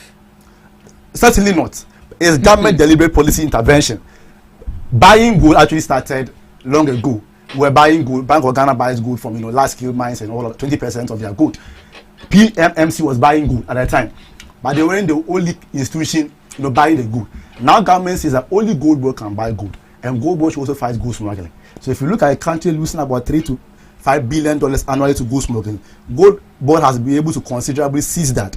That's why you are saying that they claim from our friends that this government is not spending, everything is artificial, it's on paper. It's very simple, because they are presenting a candidate who over the years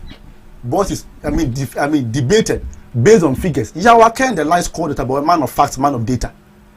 Now we no longer eat data. We are hearing the last one now come saying that Ghana don't eat economic stability. When Dr. Bowumia wasted our precious time sending us about 7 to 8 page document on exchange rate alone at a time where Ghana is eating stability. So these people, the members of the MPP, think they are immersed in a certain idea that Ghana belongs to them. So anytime they are not in power, any positive thing happening in the economy must be dismissed. And most of the things they say, there is no fact economy to support it. If you say you are not spending, it's not true. He was talking about road contractors. We have cleared arrears of 12 billion Ghana cedis. The contractors were not paying. Go to Swami, interchange. The reason why the project halted was because we were owing the contractor about 29 million. Government had paid that $29 million, and a further injected 3 billion Ghana cedis to that effect. But these people come and see you are not paying. Right. World Bank gave you $500 million. You depleted it. This government came paid for that. EN9, we paid about their debt over 1.47 billion Ghana cedis. Eurobond debt over $1.7 billion. This government had paid. But the likes of Yawaka will come and sit here and say the economy is on paper, it's not reflecting, because the man they want him to be at the helm of affairs is not there.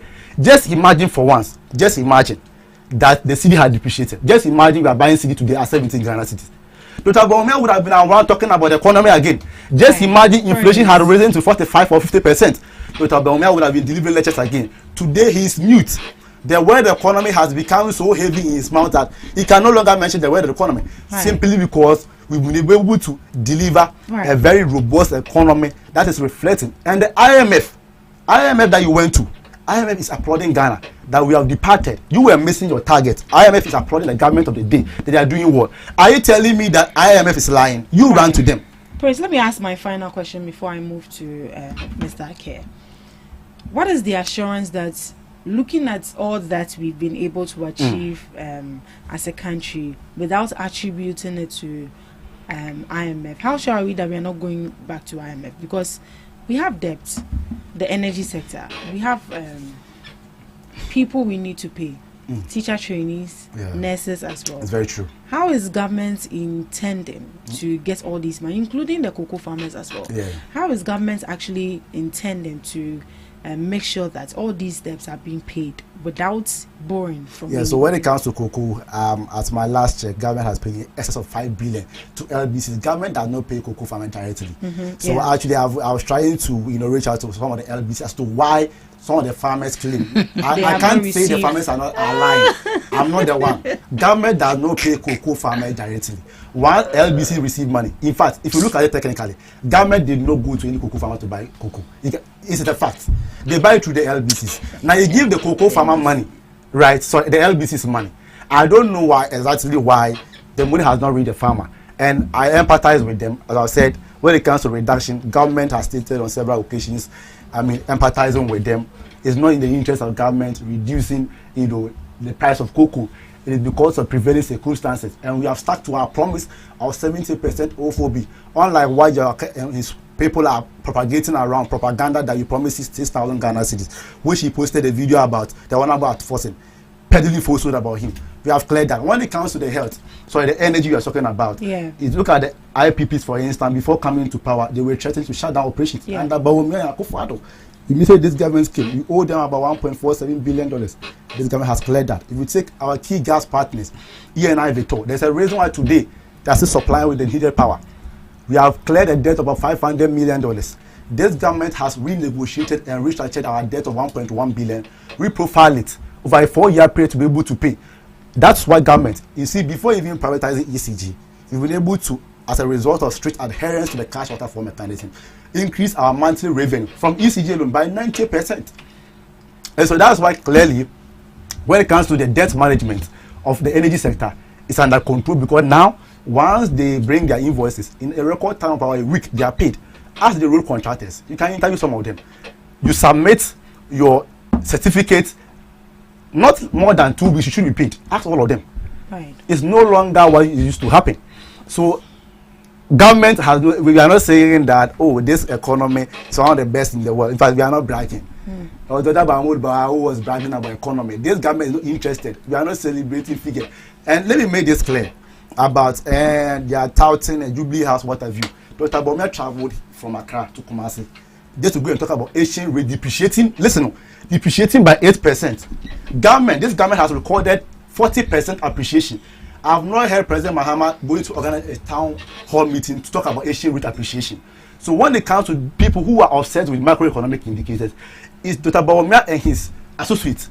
But because today the figures are not favoring them, that is why all of a sudden they have turned to it is not reflecting, it is artificial when there is no economic theory or fact to support it.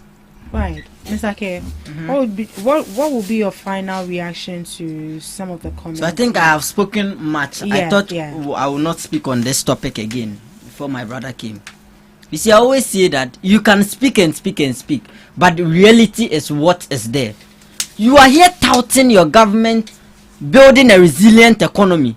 That is why you are exiting IMF. Please, but you do not. Please. No, I don't like interjecting. You made this claim before I came. No, please. You are speaking. I'm coming. You are speaking English. How do we say that I said because government built a resilient economy, that's why we exited IMF? First of all, IMF is a program, 3-year program. You either end or you extend. When you kill, you are under a program. Relax. You are trying to say that because you built a resilient economy, that's why you exited. The program had ended. And government, relax. And government is not extending. So the reason for not extending is because we are saying that we are exiting. It's as though the program was ongoing and we are saying that no, we are okay, we are fine as a country, we want to exit. Right. Our case should stop that thing. Let me hear from him. Our time is up already. It's up already. Yeah. Good. So what I'm saying is that say something a government build whatever you are sitting here touting yourself out of it. It is someone's hard work that has been placed there. Before we went to IMF, inflation was around 54% in 2022. Yes. When the government of NPP was leaving, inflation has dropped down drastically to about 20-something%, which is a gain for the government of the day. Again, the dollar was selling around 17 or so or 15. It came down drastically as we were leaving to 14 something. What I am saying is that you may sit here and then tout yourself and give all the credit to your government, but you see the Ghanaian people watching us, at least let's give some respect to them, that it is as a result of whatever that was happening as a result of COVID-19 and global issues. That is why we had to run back to IMF, and we cannot sit here and debunk the fact that going to IMF saved us, and that is why today your government can sit here and shout and bluff around that you have an inflation hitting around 3.2. And again, the paper thing that we are seeing, you think that your words or whatever you are saying can then change the narrative? I asked a question. Can you answer that? Charlie, when he was speaking, I was very quiet too. If he's doing this, I'm not sure what happened. One thing you should know about me is that once you are speaking, I do not mind whatever you are. I will never interject you, because when I start speaking, I do not want any interjection when I am speaking. Okay. What I am saying is that you sit here touting yourself that you've left. How do you say it? You have inflation 3-something%, and I gave you a clear example that an inflation when we were buying milk, ideal milk, for 8 cedis, 9 cedis. Today I am buying that same ideal milk for 15 cedis. I like active water. I was buying it for 5 cedis. Today I am buying it for 7 Ghana cedis. Then what do you intend to tell the Ghanaian people when we go and tell them, or when they are complaining that the inflation or whatever you are doing is on paper and it is not reflecting in their life? Again, you are saying you are not extending your IMF, and then you are done, you are exiting it. And I gave you a clear example that when someone goes to the hospital and that person is not well and the person is discharged and goes home, And then the doctor says, no, let me put you under supervision because I do not want you to drink milk. I do not want you to eat meat. I want to check you for 3 years. What does it mean? Does it mean that you are fully out? Okay, I am not done. Again, you come here and then you talk about farmers or what have you. You've spoken nicely about indicators and what have you. But the true reflection is cocoa farmers from October till now have not received their monies. Who cares about... I am making my point. Let me finish. Please. They have not still received their money. You spoke about 10 minutes praising your government. Teachers have worked for 13 months and they've not received their monies. We are here. You promised nurses to employ them. How many have been able to be employed? They open the portal and it is like aviator flash. It goes away. You are not being truthful with them. Teachers. They need teachers in rural communities. You've not been able to give them clearance. Your same finance minister has not been able to give the ministers clearance so that they can employ teachers and nurses. Then you sit here, then you want to make a bluff out of whatever thing you think you've done that is not even showing in the lives of the Ghanaian people. Let's give the viewers some respect. And then what I think the best thing you should do is that give them that credence and then give them the respect. It is very important. So please, as we are giving the viewer the respect, it also demands that we listen to our own self when we are talking. You lay the foundation. Now the foundation has resulted in something you claim is not reflecting the lives of Ghanaians. Are you not insulting your own intelligence? Second, I have said that I don't know exactly why the money has not reached the family. I'm not talking down the fact that they have not received their money. That's not what I said. When it comes to nurses, what was the financial clearance it gave to the people that have worked for 15 months? When you employed them in November 2024, where is the financial clearance? Can you produce that, sir? So I asked the fundamental question that you said the indicators are not reflecting. And I mean, I'm touting the achievement of this government. And it's because of IMF that we achieved it. And I'm saying that I gave you a clear indication. When they give you a projection or a target of 18%, you couldn't do it. It was under IMF. It was 54%. Please, relax. Before we went to IMF. This guy rushing. No. When I was speaking, you wanted to interject. Please, my sister, relax. 54% inflation. My brother. Then a government is living with 24. Relax. Shouldn't you even applaud that government? You made a claim that. Right. Shouldn't you applaud that government? Let's not do this. And I'm saying that under the same IMF, you were given a target of 18. You did 23. Under this government target of 11.7, you are doing 5.4. It's not the same. And I asked the fundamental question it's that not the same. Dr. Bawumia arresting the dollar. How did it reflect in the lives of Ghanaians? Bawumia was also bragging about the economic indicators. Tell me how it reflected in the lives of Ghana at the time. Was it the case that it was also on paper? It was on paper. So please, all of a sudden, this it was on paper claim is because your money is not. You are lying. It is because the Ghanaian people are not seeing it in their lives. How did it reflect at the time? Tell us, teachers. Right. You can't. Please. You can't. That's fine. You are making your. But what I'm saying is that. I'm saying that the Ghanaian people. Answer the question. The Ghanaian people. Salvation. Look at that. It's not. Look at that. It's not reflecting. What I used to buy under inflation of 54. Inflation does not. Today I am still buying that thing at the same price. Doesn't make sense. That tells you that you don't understand inflation. Inflation does not mean that price is reducing. No, nobody is saying price is reducing. But why do you say that the things you used to buy is the same price? What I'm saying is that if I was buying this bottled water under inflation of 54 at the price of 3 cedis, and today under an inflation of 3.2, the price is not stagnant, but it has increased. Does your inflation make sense? So what does inflation means? What's the understanding of inflation? Just look at that. What is look at that? No, you cannot make a fool out of someone. No. That inflation means price are reducing. No, my sister, relax. Hello, did I ever say price reduction? So why did you say that inflation of 3.2 shouldn't increase? No, you are saying why are you making? Right. I don't know if you are making a point out of your own self. We'll find time. You say that inflation means, madam, please. You say that inflation of 3.2. Why is the price increasing from 5 to 7? And I'm saying that inflation mean price shouldn't increase. Jesus. No. Is it that you are not getting what I'm saying, or you only want to make a point? Right. What point? Gentlemen, we'll find time and then dive into inflation. Is price are increasing at a decreasing rate. If you are talking about inflation is national aggregate.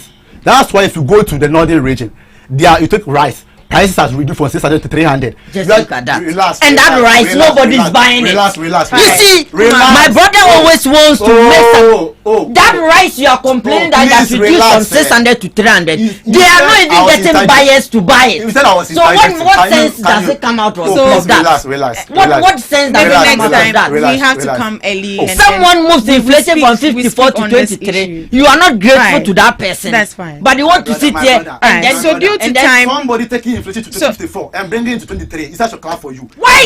Don't do that. How did the inflation go to 54? If the Ghanaian people some respect, how did the inflation move to 54? Due to time, we wouldn't be able to. Why did you go to IMF? Why did you go to IMF? Due to time, we wouldn't be able to speak on our next topic. You wouldn't even go to IMF. Gentlemen, we're not the one who said you won't go to IMF. That's fine. Why did you go to IMF? You're asking me. You guys said you won't go to IMF. Ended up at IMF. I should be asking you why you later went to IMF. Answer that question. Let's look at that. Every Ghanaian knows that we had a global challenge in this country. Ken Ofori-Atta, he said this in 2021. Oh, please. COVID had hit. Relax. COVID had hit. In the midst of COVID, Ken Ofori-Atta said that we are not going to IMF. And he went. Oh, please. Why did he go? Because after that time he went, we were in a dark condition, and then we needed IMF to come and support us. That is why under the IMF they signed that. Right. COVID-19 got into 1 billion, spent 11 billion. Oh, please had don't a profit. do that. It's a fact. We had $1 billion as special drawing rights from IMF. Right, that's fine. That. So please, it's not about shouting per se. Not shouting, please. Shouting. If you take inflation to 54.1%, driving it down to now. There's a caveat. Global challenge. Give Ghanaian people some respect. So if inflation rises, it's a global challenge. But if it reduces, it's not I think you'll find why did inflation reduce? I think you'll find time and speak more on this issue. And due to time, we wouldn't be able to speak on the next topic. Thank you so much for joining us on the GhanaTalks Breakfast Show. We meet same time tomorrow. Do have a lovely day.